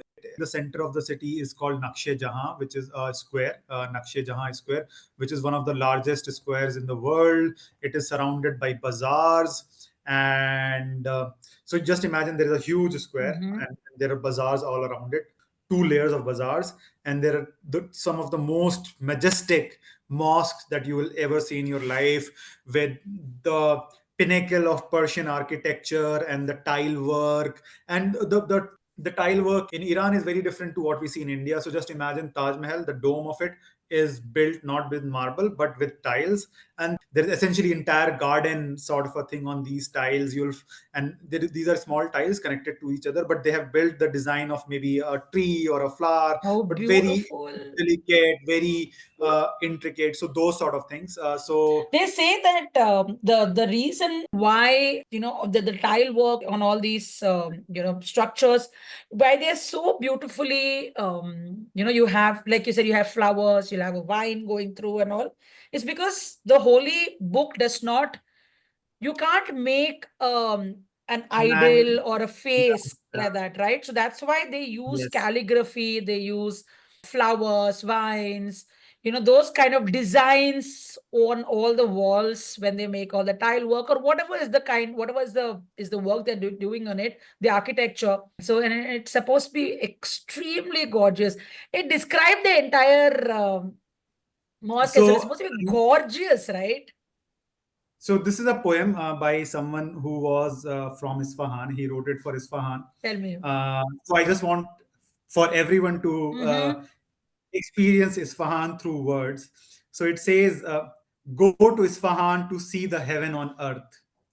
Say hello to its Zayande Rud river on our behalf. Say hello to the beautiful people of Jolfa. Visit its Chahal Sutun Palace and then take a walk in its Chahar Bagh. If you feel lonely and miss your love, go sit beside its bridges. Sit at Shah Abbas passageway and enjoy the garden. You can enjoy the garden forever and ever. You can enjoy hours of happiness and freshness. You can enjoy togetherness, warmth, and friendliness of people. Oh, Isfahan, give me a glass of Jolfa wine. Oh Lord, we are strangers here. Have mercy on us. How beautiful. This is painting the picture so much. I'm getting like Yes. romte when I'm hearing it. It's so beautiful. It painted the So picture that's very what it nicely. is. It is one of those cities that is very like, how do you describe Rome, right? Like, yeah, there is a Oh, I think Colosseum. it's like one of And my favoriteest city in the world yeah, kinds. like Yeah. how do you describe Istanbul? So Isfahan Yeah. is one of those cities. Unfortunately, people don't really know about it because of not going there. The bridges and the park, and there is a Sheikh Lutfullah Mosque. And again, I'm just like one should just Google the image of that mosque, like the dome. It is just majestic, and when you are inside, it is even more beautiful. Like you'll crane your neck, you'll be like this, like for half an hour, Perching just to up stay. kinds. Hmm. Yeah. So it is like that. The square is the center of the city, and any city worth its name will have a bazaar and mosque. And Isfahan, being Isfahan, has the grandest of mosque. It has the grandest of bazaar around it, and there is a river that flows through Isfahan. Uh-huh. Zayan Dehrud River. It is one of the largest river of Iran, and it flows right through the city. There are different bridges on the city. The bridges are supposed to be like one of the most beautiful experiences as you walk around Isfahan, they say. Yeah. So again, the bazaar and the river are center of the city in the sense that if you have something commercial or the daytime center of the city is the bazaar and the park. In the evening, the families tend to go and sit on the sides of the river and just picnic. So when you go to these rivers in the evening, you'll find all these kids with their families and grandparents, sometimes doing picnic, even doing barbecue. And the Wow. bridges are very, very unique in the sense that you can actually walk at the bottom of the bridge as well, because the river is not that wide. So the pillars are not maybe just a meter away from each other. Okay. So if the river is 20 meters wide, there are 20 pillars, and on top of that there is the bridge. So the bridge, a vehicle can cross the bridge, you can cross walking. Hmm. And what I experienced there is something that I'd never imagined that I would experience in Iran. Mm-hmm. I experienced literally a party, and a party in the way can happen only in Iran. There was no alcohol involved, of course, Right. but you had all these traditional Iranian instruments. Okay. So people had brought like drums and tabla, those sort of instrument, a few string instruments, and they will play. And there would be men dancing like crazy. Like I have not even seen drunk men dancing like the way they would dance. And it would not be just a dance like a crazy dance. It would have a lot of rhythm to it, but it will be absolute a dance of absolute abandonment. Like at midnight on the river under a bridge, you have like 50 men standing there, and four of them will be dancing, the other will be clapping with the tune. And this is something that not imagined in Iran. And there was something very, very like how art or performing art connect people, and how these people were enjoying. And again, there were no women, I'm sure they have. And what I got to know is that there are a lot of parties that happen behind closed doors in Iran, but this is something out in the open. People or the administration does not have any problem, but it goes on through the night under different bridges. Some of the bridges are much more bigger in terms of the platform they provide. But just imagine the water is flowing under the bridge. There is music playing, there is dancing, and you go to different bridges and different things are going on. Sometimes people are performing a play on the top of the bridge, sometimes people are just singing. There would be someone just with a guitar playing guitar, and then someone could be reciting a poem. But and that is something that you might see, when once you are in Knot Place, for instance. I was going to say that a lot of why people love different destinations in Europe is because you have things that they said people will sit in a park and you'll have someone bajawing an instrument. People will just sway around, dance, and all that. So you see a lot of all this in those kind of countries. I mean, it's happened so much. I have so many videos on my phone where I'm picnicking somewhere in some country and someone's playing something and I'm taking a video because it's gorgeous. I would not think a place like Iran also would have a similar vibe. That is so nice. Yeah, but again, it's different in the sense the guitar part that I told you was uniquely Iranian, because the music was Iranian. They didn't have, electric guitars and all that, and people were clapping, and the people who were dancing were like, I don't want to use the Iranian steps, but some not Western steps. Are It they like seemed like rock steps or do you see they were dancing like a very traditional dance, but these were young men, so it was not like an Irani dance. They were just enjoying themselves, and they were sweating. It was hot, but they're just going through it. they're It just just having fun? they were just having fun, and the people clapping were 50 years old, 60 years old, 80 years old. And it was something that these four people who were dancing would just get tired, move out, then someone else will take up their place. And it was something that was happening very very organically. It was not as if ki, okay, Sharik will play and Ali will dance or vice versa. It was just that people gathered and they were just dancing, and then this happened through the night. So this was one of the most unique experiences. Could, if you wanted to join, could you have joined this dance? For sure, yeah, Oh yeah, for sure. wow! Oh man, this has been so fun. And you didn't even attempt to join. No, no, I'd have Left to feet. half left feet. So Oh my, very nice यार मुझे ऐसे बहुत very lively kind of square. They say that वैसे Isfahan is known as the honeymoon destination for of Iran because it's so beautiful. yeah, I think it is. It is. If you write the 10 cities one should visit before dying, Isfahan should be one of them. Like Rome, Yeah, Istanbul, yeah. Paris is there, New York is there. Isfahan is definitely up there. Very beautiful, very beautiful. Okay. Isfahan is also, the culinary center of Iran. We discussed some of the food already, Yeah, but one of yeah. the most unique thing that I found in Isfahan is Isfahan biryani, which is actually not a rice dish. So they served a piece of fried meat on a piece of bread, which is like a paratha, with onion and greens on the side. So Isfahani biryani does not have rice in it. Another myth buster. Yeah, and this is where we tried those sandwiches. Like you have pistachio ice cream between the biscuits, and then you have a different kind of saffron ice cream between the biscuits, and very very unique taste in terms of, because saffron and pistachio, and it is all in a way not factory made, homemade, and it has a very very different texture. And of course, the pistachio used are from Iran, very different to what we get to taste in India. So in that regards, it was very very different.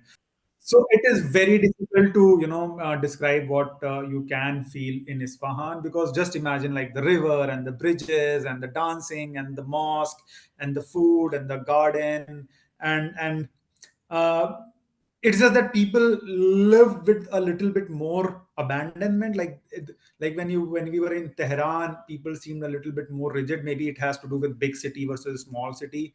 Isfahan is not the largest city. I think it is the third largest city of Iran. Second being? I think Mashhad is the second largest city. Okay. And the people here wanted to show that we are different from Tehran. We are Isfahanis, and they were more trying to be open in a lot of that sense. And just the way we are said, अरे दिल्ली में लोग ऐसा करते हैं या Yeah. Bombay में ऐसा करते हैं, that is also there. Or Tehranis are like that, Isfahanis are like that, and Shirazis are like that. So a lot of that goes on. And when you travel, you realize that like we are not unique. And the same thing happened with me in Japan. Like Tokyo people are supposed to be like this, Kyoto people are supposed to be like this, Yeah, Osaka yeah. people are supposed to be like that. People are the same, like how you said. Yeah. What else? Tell me more about Isfahan, man. Isfahan is like one of the highlights.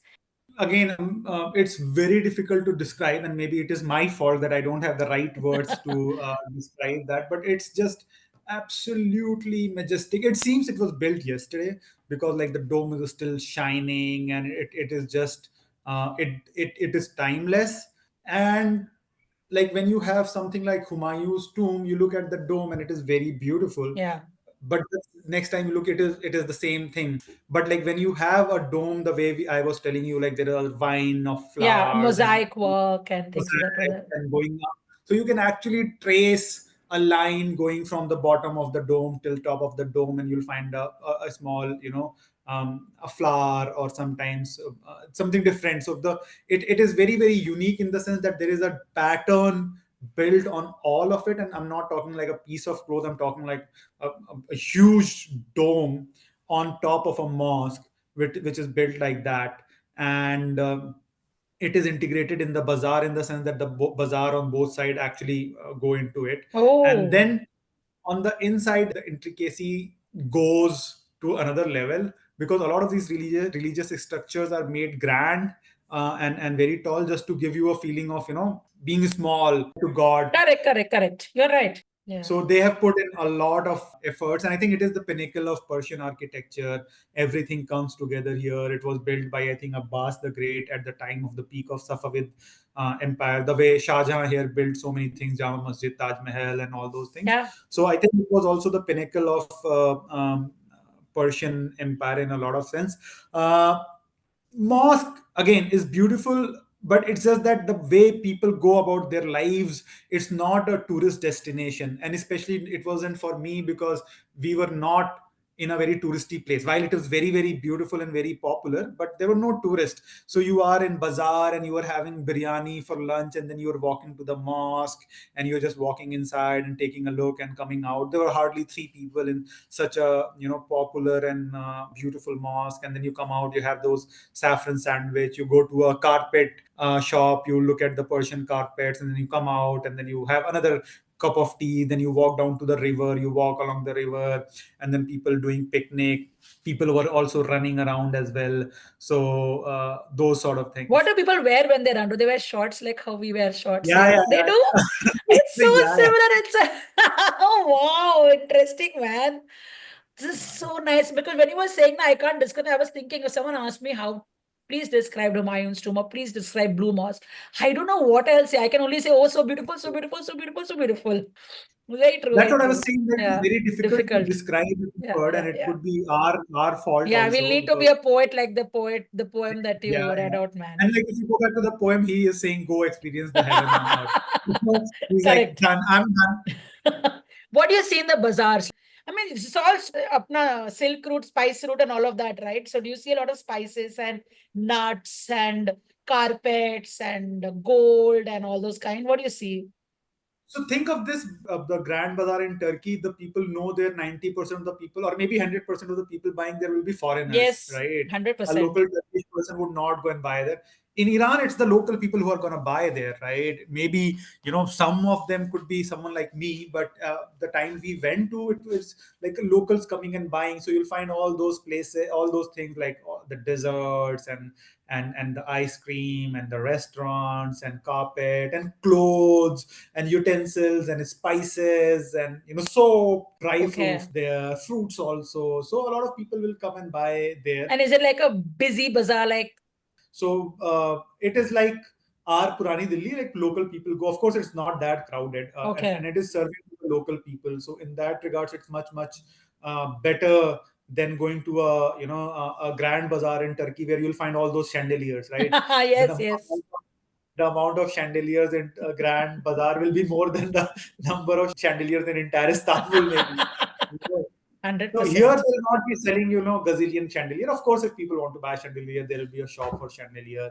So in that sense, it was, again, as I mentioned, traveling in the pre-Instagram days to a place which is, unfortunately, I think the number of tourists have, I mean, maybe in 60s there were a lot of tourists going there before the Islamic Yeah. Revolution.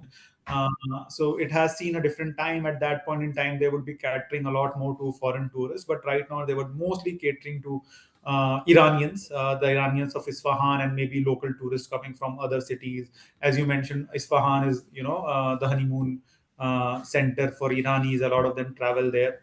So yeah. All right. So Isfahan it is. So you spent what 2 3 days in Isfahan? 3 days in Isfahan, yeah, Okay. yeah. Just doing the same thing, going back to the square, going to the river, crossing the bridges, sitting there. So those sort of things. Very beautiful, very beautiful. Okay. Okay. Next, where from Isfahan? So from Isfahan, we went to a city called Yazd. Mm-hmm. Is very, very popular or famous for its skyline, and not Yazd, right?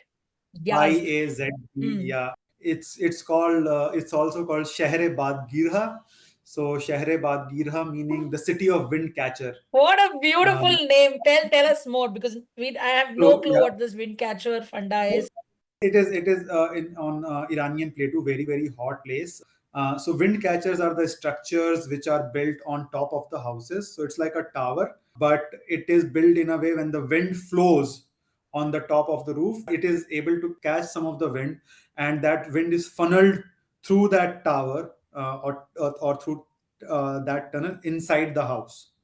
So you are catching the wind from outside and bringing it inside the house to make it cooler. Wow. So that structure is called a wind catcher, and Yazd has a lot of that, and that is why it is called Shehre Badgirha.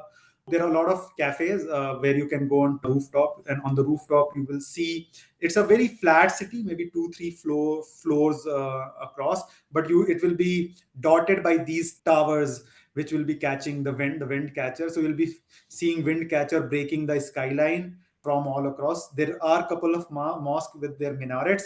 So you stand on and it has a very distinctive yellowish color, the city, which is very unique of desert or a dry place. So it's a very flat city with yellowish tinge in all the houses, dotted by minarets and mostly by wind catcher. This windcatcher is supposed to be like centuries old.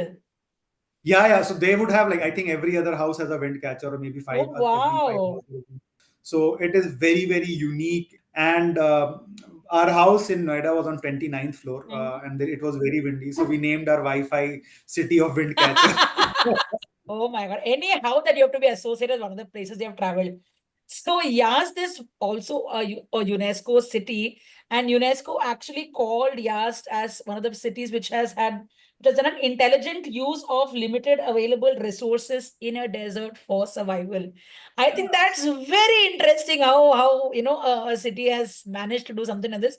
And apparently the oldest wind catcher in Yazd is like a 14th century kind of thing and all that. I'm not very sure about that, but no, that's something that I read in one of the different articles I was reading when I was reading about this about Yazd. So Yaz is also an important center for Parsis, the Zoroastrians. So when the Arabic invasion happened of Iran, the Zoroastrians moved to Yazd. Okay. So it was also the last standing place where Zoroastrians continued to live for a very long time after the Arabian invasion. So a lot of them migrated to Bombay and Gujarat, the Parsis that we have. That's Some of right. them is still living in Yazd. And I think so. There are a couple of fire temples in Yazd. One of them, I think the fire has been going on for 2,500 years or something like that. Wow. Yeah, so you can actually go to one of those fire temples So in we Yazd. can't visit a fire temple in India. So can you visit a fire temple there? I mean, you can't enter a fire temple in India. They don't allow a non-Parsi to enter a fire temple in India, if I'm not We were mistaken. able to enter in Iran. I'm not sure why, but yeah, you can go if you are respectful enough. Very nice. You can कैसे go. होता है? How can you describe it? Because I have never gone inside It's a one. fire that it's a fire, so it Hmm. is nothing. It's not very different. So it is showcased, like it is protected by glass, and there is a fire going on. But it has been going on for, if I'm not wrong, maybe 2,500 years. Oh. So imagine that. I think it was one of the oldest fire temples in the world, and very few are left in Iran. There are a lot of them are in India. And there is actually a tower of silence, they call it, where they actually place the dead on top of a hilly structure. So you can actually go and visit that. So we went and visited that. That was being used till I think 1960s, Yeah. and then the city expanded and they had to move it further out of the city.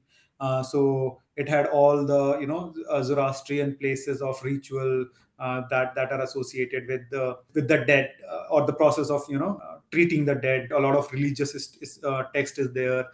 It was being managed by a few Parsis only. So I met them and we told them that we are from India. They wanted to go study in Germany, and I asked them that, do you still feel persecuted in Iran? And he said, no, not anymore. We are too few to be persecuted.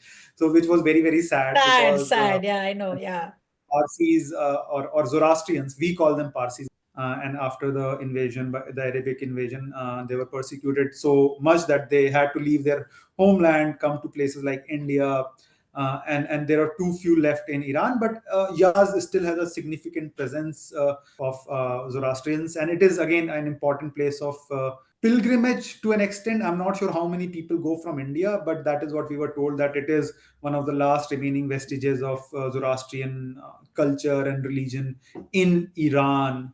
And Iran has been a Muslim country for more than 1,200 years, and yeah, the Parsis have survived to an extent in Yazd.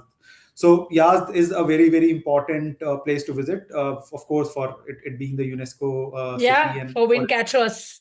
for the wind catchers and its bathhouse, but also from very important from the perspective of the Parsi religion. Zoroastrians. Mm. Yeah.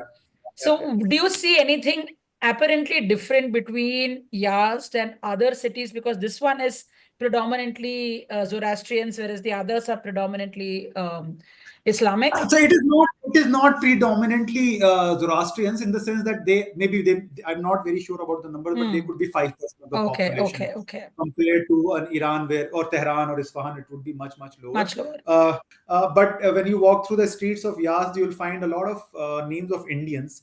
So I think these are the houses or buildings which are donated by Indian Parsis in Yazd. So you'll find their names, that it has been donated by XYZ of Bombay, or this Acha. person from Germany. Yeah. Oh, what an observation. Interesting. My God, all the way from Iran to India, man, how the hell would have they, fled at that point and all that? It's crazy to think about it. Yeah, my God. Wow. So Yazd also very, very unique in terms of its landscape and general experience that you had while Yeah, I think exploring it was there. one of the most unique experience, in the sense we didn't expect that much from Yazd, and I think I hope a lot of people get to experience the skyline there.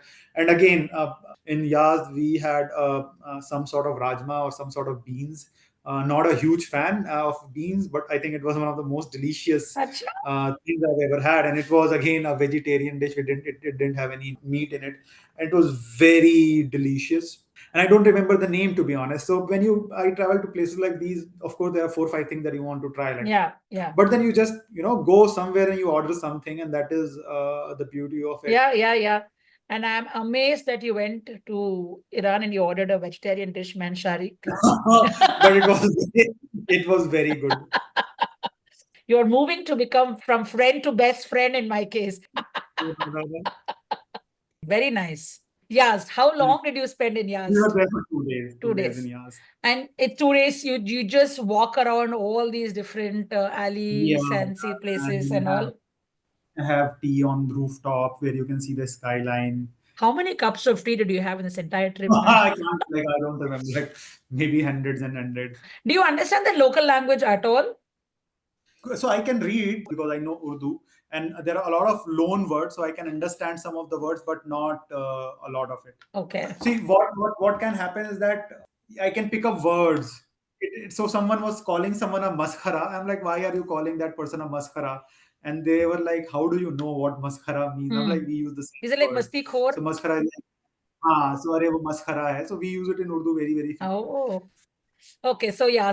Before we move on from Yazd, I would want to touch upon one of, again, very unique experience. It is called Zurkhane. Okay. So Zurkhane is sort of a gym. So it was like a Pahalwani and Zurkhane go hand in hand. So it is traditional form of gymming in Iran. Okay. But Iran being Iran, it is again it has been raised to a very spiritual level.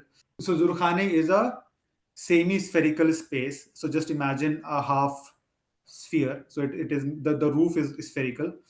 At one end there is a raised platform, and a man with a drum is making music, and he's singing a lot of spiritual religious text. He's just singing, and it's just very beautiful voice, a lot like what you would hear in Coke studio, Okay. but with a single instrument. Beautiful. And on the bottom, on the floor, there will be these people who would be having a wooden mace, a lot like gada, and they'll be doing exercise like this all around, making muscles, and their movement is linked to the way that person is singing. And then this person, then he's singing fast, these people are like rotating the Oh my gada God, it's like one of those gym where you have these movement sessions, right? Where everyone moves to a tune. Yeah, Almost yeah, but like it a is. Zumba. Yeah, but I And think I did a very, very lame. but it's just so different. And again, it seemed like all the people who are working out seem to be in trance, and just connected to the music, and the music itself is like very trance inducing. Like, I was not working out there, I was just sitting, and I wish that music went on forever. And it is something that we went in Yazd, and that is something that has stayed with me. And this is something I did not know about Zurkhane. I did not know about before going there. And just imagine it, I don't know if it was Sufi, but just it seemed like people, you are in a mazar and this person is singing, but instead of a mazar, people were working out, and they were working out with these maces, huge maces. And My God, I and have not heard of something like that ever in my life. Hey, by the way, Zurkhane is like we have gymkhana here, right? could be, yeah. So khane means basically a place A place. a house, a house, so chaikhana, Mm. kitab khana, Yeah. Zurkhane is like gym. I think Zurkhane. That is a very good point you made. Maybe I'll have to Google what does Zurkhane Mm. actually literally mean. What do the So people wear when they are when they are doing that with that gada thing doing round round? it was somewhat not entirely modern, like pajama and t-shirt Okay, sort of a okay, thing. okay. Interesting, man. And what do they wear bright colors there, or is it all deserts are very desert colors? Now you'll have creams and whites and pastel shades and all that. Clothes, yeah. So I think so. Yazd was so Isfahan was very colorful. Mm. You know, the blue tiles and the gold. Yeah. Qom had golden dome. So Yazd was devoid of colors, Mm. like Very felt like a desertish. desert. Yeah. Very nice. And is there a wind catcher on top of it so that the Zurkhana stays cool? No, no. I think this one did not have. Did I'm not not sure have. if it could be, but that is a good point. I mean, yeah. Why not Why keep it not keep cool a as well? workout place cool? But yeah, very nice, very nice. Okay, then where do you take us next? So the next and final stop was Shiraz. But Okay. before going to Shiraz, we stopped at couple of places. One was called Persepolis, I was and I'll wondering come to why that. everybody told Persepolis is last is Shiraz already. Where is Persepolis? Yes, yes. And there was another place called Pasargade where Okay. we went. So we have to go millennium back to make Yes. sense of what it was. So world's first empire was built by a man called Cyrus, Cyrus the Great. He built the Persian Empire. He came from again a small family. You know, kept expanding, and at one point in time, the Persian Empire ruled from India to all the way to Greece.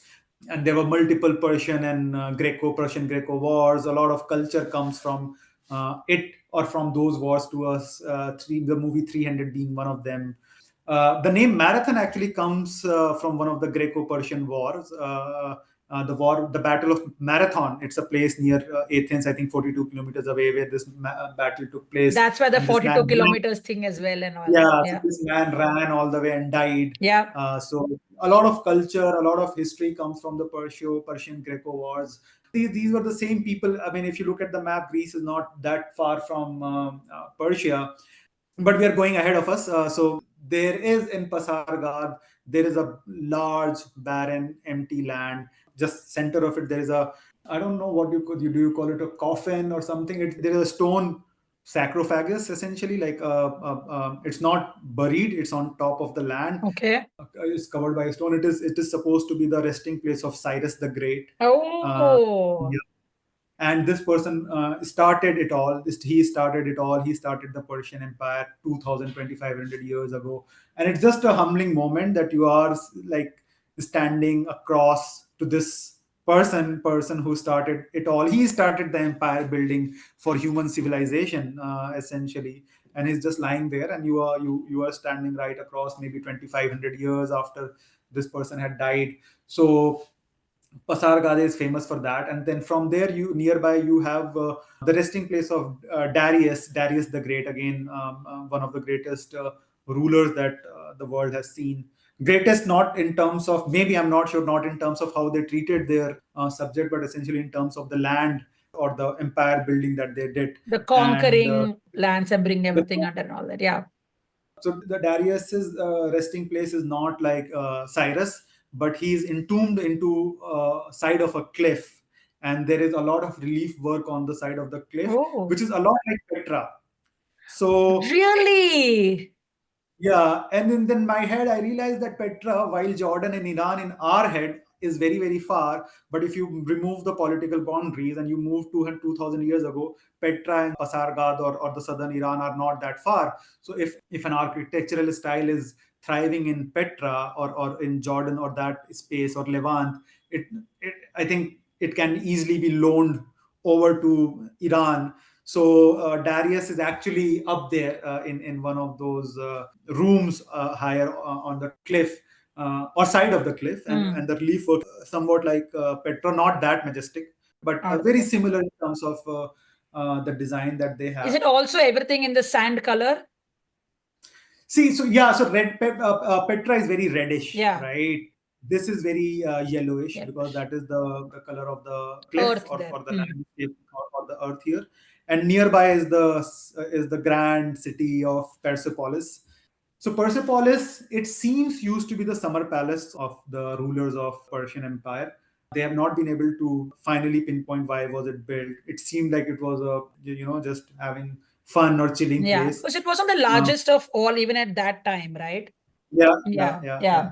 But it was burned down by Alexander. So Even that is not been established whether it was actually burned down by mistake or as a revenge thing, right? That's what, again, I've not read in depth about it, but what I have heard is that it could have been a oops galti se burned down ho gaya kinds. So it was done by Alexander. The modern scholarship more or less agrees that Okay. it was taken as a revenge.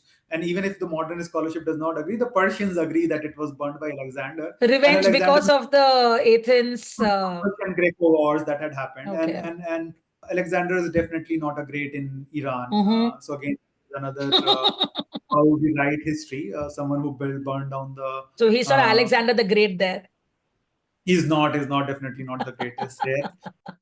And Hmm. again, Persepolis is something that looms very, very large in the Persian psyche in every sense. Again, it is so beautiful. The stonework, the relief work that is there. You have on a wall, you have all these different people who are depicted bringing tribute to the king of Persia. Oh. There are a lot of different kind of people. So people from Africa, people from northern part of So Iran, you can maybe. see facial features and you can realize this Yes. is someone and someone. Yeah, Oh, so some people have amazing. long beards. So all that has been built. And if I'm not wrong, I think there is a connection between Persepolis and India as well. When Humayun was just defeated by Sher Shah Suri, he took refuge in Persepolis or I somewhere know in. he came to Iran and the king of Iran at that time, Shah Yeah, Tasmep or some name like that, he gave refuge to Humayun for a long time.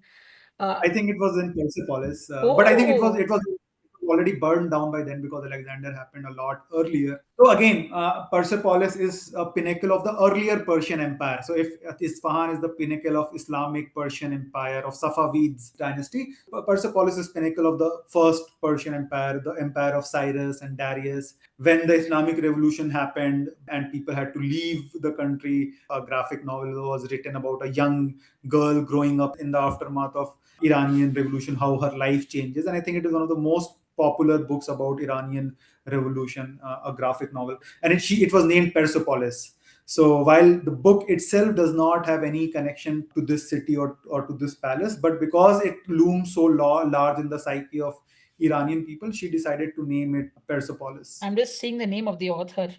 Yeah. But I've seen this book. It's a blue color, red Yeah. color, blue color book that is there, right?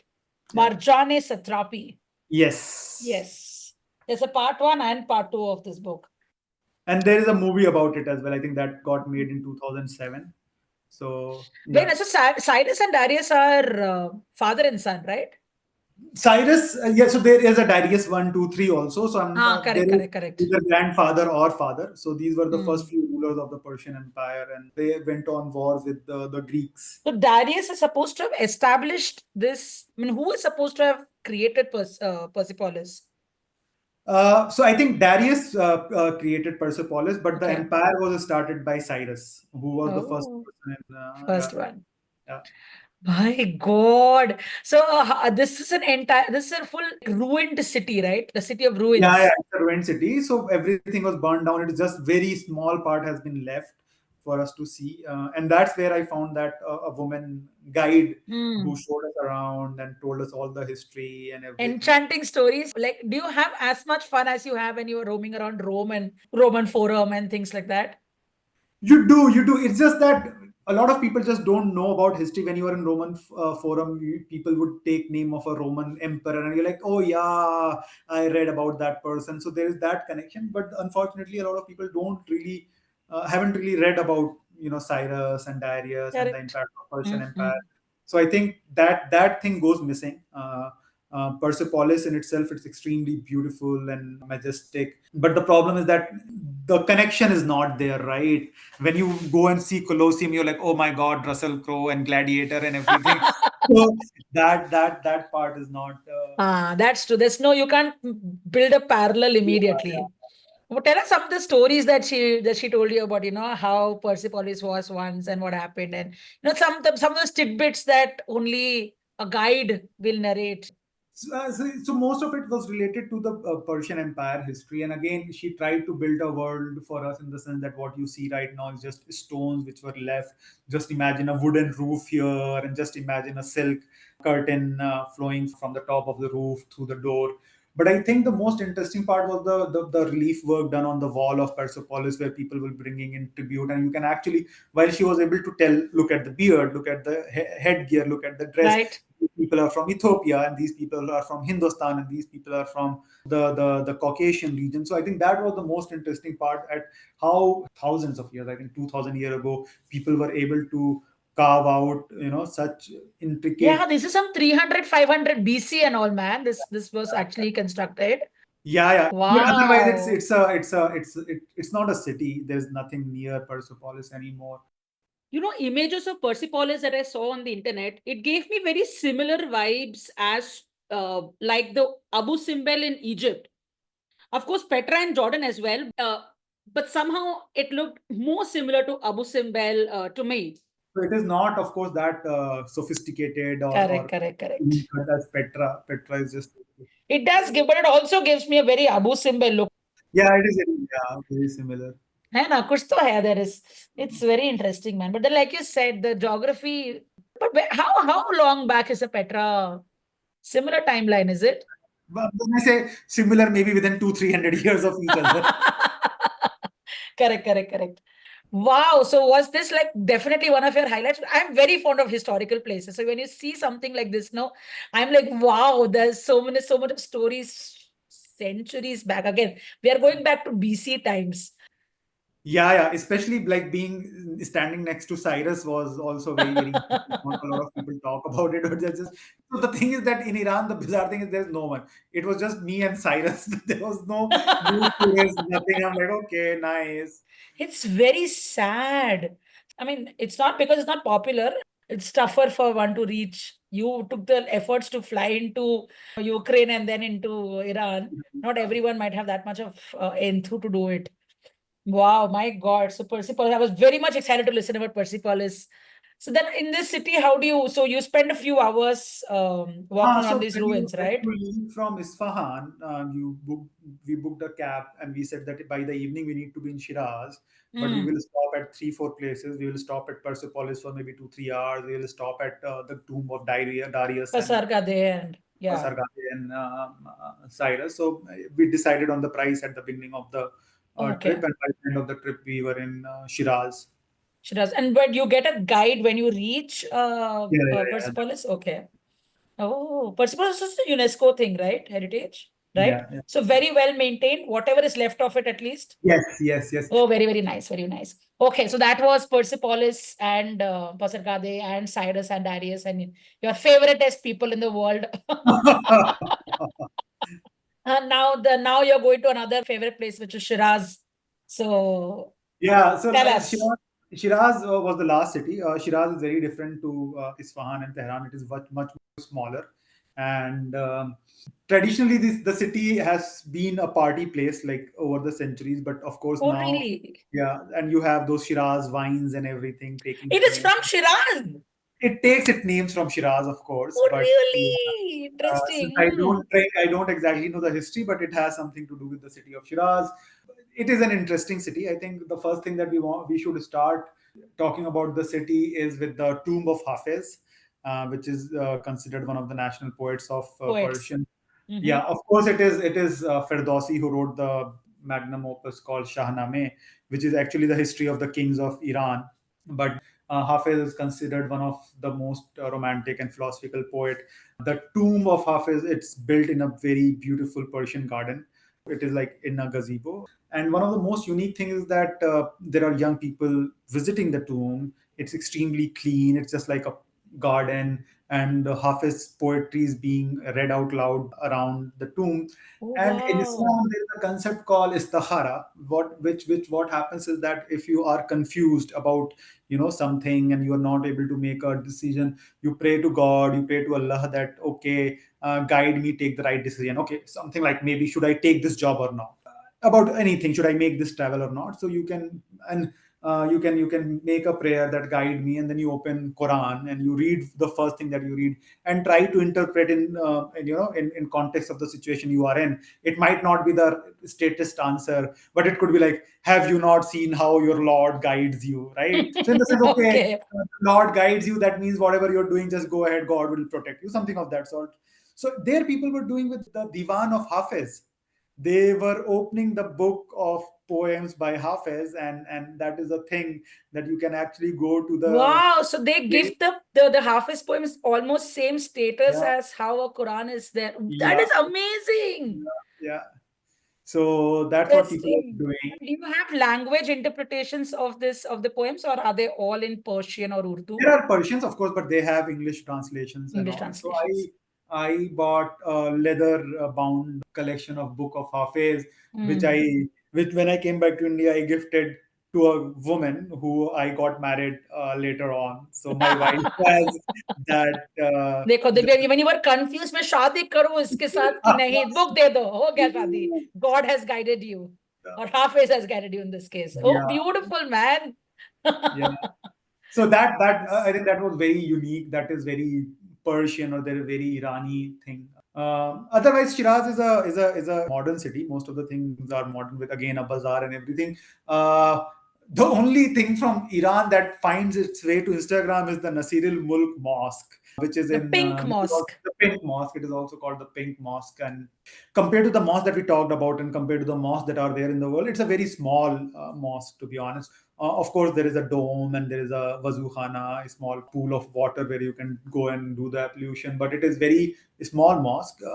But the only thing is that it has pink glass wall, and when the sun rises, the entire interior of the mosque gets colored in different hues of pink, and then as the sun keeps rising, the shadow of the pink, and it's more, this is not big glass, this is like a small pieces of Like the glass which is stained glass kinds that we see on stained glass kind of a churches and thing. all. Yeah, Hmm. but it is much more brighter. Like, not really stained glass make the sunlight very dull. It's not that Hmm. dull. It's very Hmm. bright, but it just gets tinged into different hues of pink. And then as the sun keeps rising, the different colors keep evolving and playing, and you stand there and just very beautiful.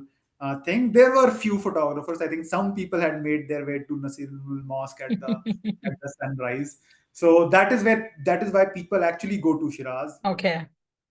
One of the unique things that people had been telling me about Shiraz, and I noticed that people party in the middle of the road. And when I say party, in the sense that they picnic, so the road dividers used are very broad, right? Oh. People carry their chadar and sheet and the picnic basket in the middle of the road, and they open the bed sheet or the cover on in the middle of the Yeah. road, and sit on it and just have party. And there'll be families of 4, 5, 8 people having picnic in middle of the road. So people told me you will find very unique way of picnic in Shiraz, and that's what I encountered there. Okay, do you see people picnicking on weekdays as well there, or is it a In weekend the thing evening, only? yeah, in In the the evening, yeah. evenings, okay. So evenings are very much outdoorsy for these people, because Yeah, I heard you telling the same thing even in Isfahan, where a lot of people in the mornings will be in the square, evenings will be near the river. Here also, yeah, you'll see evenings, you'll see people coming out. That's so nice, right? yeah. And Shiraz has a garden called Iram Garden. It also has a bazaar, which is very similar to some of the bazaars that we just talked about. And it also has the tomb of Sadi, which is again one of the most popular Persian poets, Okay. Shiraz. So Hafez and Sadi are two of the most iconic Persian poets there have been, and both of them are buried in Shiraz. So Shiraz is considered a city of poetry and wine, just like having a good time. Ah, yeah, of course. Shiraz wines, you get wines there? No, no, not like openly, but yeah, in Iran, you can do whatever you want. Like, there Mm, are all parties, but there are closed doors. Everyone knows closed about it. doors. Okay. Yeah, Okay. so you Okay. can go and have those sort of parties. Oh, very interesting, man. Yeah. Oh, and then what, from Shiraz back to Tehran and out? Yeah, so we flew back to Tehran, and then from there I went to Azerbaijan. It was part of a long trip I Oh, had done. So from Azerbaijan, I went to Turkey. From Turkey, I went to the what, Balkans. full silk route or what? More or less, because it was the same. I had gone to Uzbekistan in April, China in May, and then from June I started Iran, Oh, you took a Azerbaijan. sabbatical or something? Yeah, I was not working for 6 months. What a beautiful way to spend that 6 months, man. My Yeah. God. So I Oh, went to so, Bosnia, Sarajevo, and Montenegro, Albania. So all those places. oh, season with Sharique coming up soon, people. Yeah, Wow. So Silk Road ka Silk Road bhi ho gaya. You had your Shia, you had Zoroastrians, yeah, a lot of Persian gardens. Oh my God. And all your literary. You are such a and all the bookworm, bazaars. book nerd, book a thing and Bazaar is all. just such a unique experience, just Mm, and love the fact that it is not catering to foreigners. yeah. So Yeah. what were the souvenirs that you got? One though made you get married, which is great. See, I was on a very long trip, so I didn't get Mm, a lot of souvenirs because I went on to I traveled for another 40 days, I think, after Iran. okay. I didn't Persian carpet I wanted to buy, but they were so expensive. Oh, I they are. Yeah, I Oh. bought them later on from Qatar during the Qatar World Mm. Cup. We bought Persian carpet, but yeah, they Nice. were, So in the you visited so many countries in your life. There will be a few that really touched your sentiment or interest, and you feel that maybe I want to go back there again.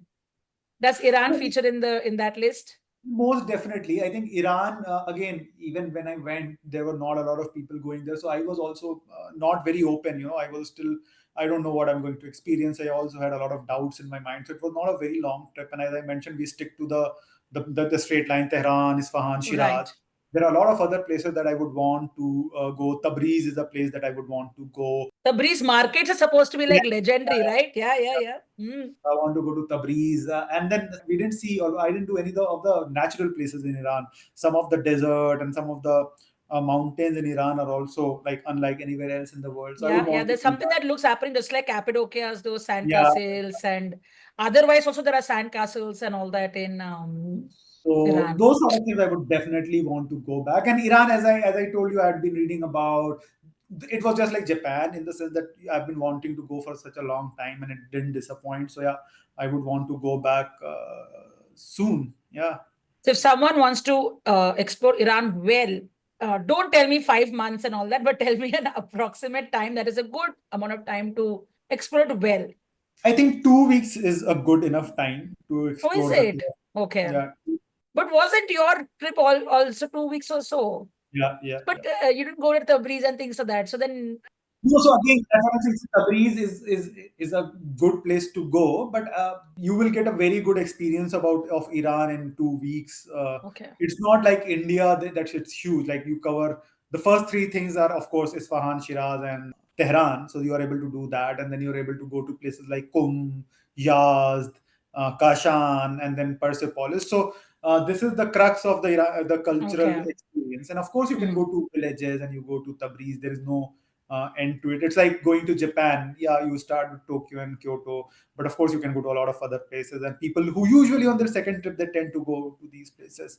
So I think, Yeah. but if someone wants to go to Iran, 2 weeks is a good enough time plan their travels. Very nice. Tell me some things that one needs to prepare before you go to a place like Iran. Is there anything specific that will come to your head? Again, if you are a woman traveling to Iran, definitely you will not be allowed in starter clothes. So you'll have to have So your dress entire body conservatively. Fair covered, enough. conservatively. Have a scarf. You will Mm. not be able to use a credit card or debit card there. So please. Oh, So because of sanctions, there are no credit card and debit card there. So you have to carry all your cash. So you'll have to carry the entire if you're traveling for 2 months. So the 2 months worth of money you'll have to carry in oh cash. my, that's a huge thing. We are so not used to it now, right? Oh, So you carry interesting. your Okay. Currency. currency. You carry currency. So I think these are the two things that comes to on the top of mind. Okay. But again, as I mentioned, it's a place which is very very safe, very very Yeah. open in the sense that you can negotiate with taxi if you want to spend another day in Isfahan. You cancel the taxi. Uh, Yeah. Your taxi affordable. will have anyway not take money from you. Yeah, yeah. So and good food, good place, nice Mm, young people, very very curious, wanting to connect with the outside world. So yeah, I don't think apart from those two things that you need to worry about. fantastic. So you've told me, I remember in the earlier podcast that you always make friends as you travel. and this friend you'll meet in that country, that friend will come to your country, you will take their friend around. In this case, Hussein took you around large Hussein took us parts. around in Qom. We knew a couple of other people as well. I knew a friend in Shiraz. So, see that a lot of times these people were busy. So, all the Correct. mosque and bazaar hopping we did by ourselves, but they took us to eat in different places. So, we had kulfi faluda in Shiraz. Our friend took us. That was one of the most amazing kulfi I've ever tasted. So, those sort of things was there. Yeah. Made any new friends? See, we were always on the move, so people were friendly, very, very friendly. But I haven't really stayed in touch with the people I met in Iran. Also, connections couldn't get deeper because you were on the move. Yes, yes, yes, yes. Most of the people that I have as friends right now, what happened was I met them in one city, traveled to another city with them. In fact, one of the guys I met in Uzbekistan in 2019. I met him a couple of months back when he was in India with his girlfriend after 6 years. But that's great that you make an effort to keep in touch with friends that you travel, man. It's having a local friend or a local connect in any place you go will give you definitely a couple of more That is true. unique experiences. Most places now are so tourist circuit kind of things that Mm. going to a couple of non-tourist circuit experiences are always like big plus, big plus. Oh my God, fantastic, Sharique. I'm telling you, man, Sharique, you're going to be one of my go-to guests for all kinds of historically significant places, kind of cities and episodes that I do. No, thanks, thanks. I really appreciate that, Revati. Okay, now my last question. So you have read a lot of books, definitely, like you have also mentioned a book and a graphic novel series and all those things. Any other books that are very circled around Iran that you would like to recommend? See, so Persian cinema is a big thing. There are a lot of people who have won Oscars for best foreign language movies. So I would suggest any movie by Majid Majidi or Asghar Farhadi, two of the most popular Persian directors. There's a movie called Children of Heaven. Then there is a movie called Baran. Then I think A Separation by Asghar Farhadi, about Eli. That is another movie. Asghar Farhadi, I think, won couple of Oscars for A Salesman, A Separation, about Eli by Azhar Farhadi, Bachai Asman, which is Children of Heaven, Baran, Pedar by Majid Majidi. There is another very unique movie called Taste of Cherry. It's by Abbas Warastami. So it is about a man who's driving around the suburb of Tehran, asking people that would they bury him when he dies. And the entire movie is about that conversation. Wow, that's Yeah, dark.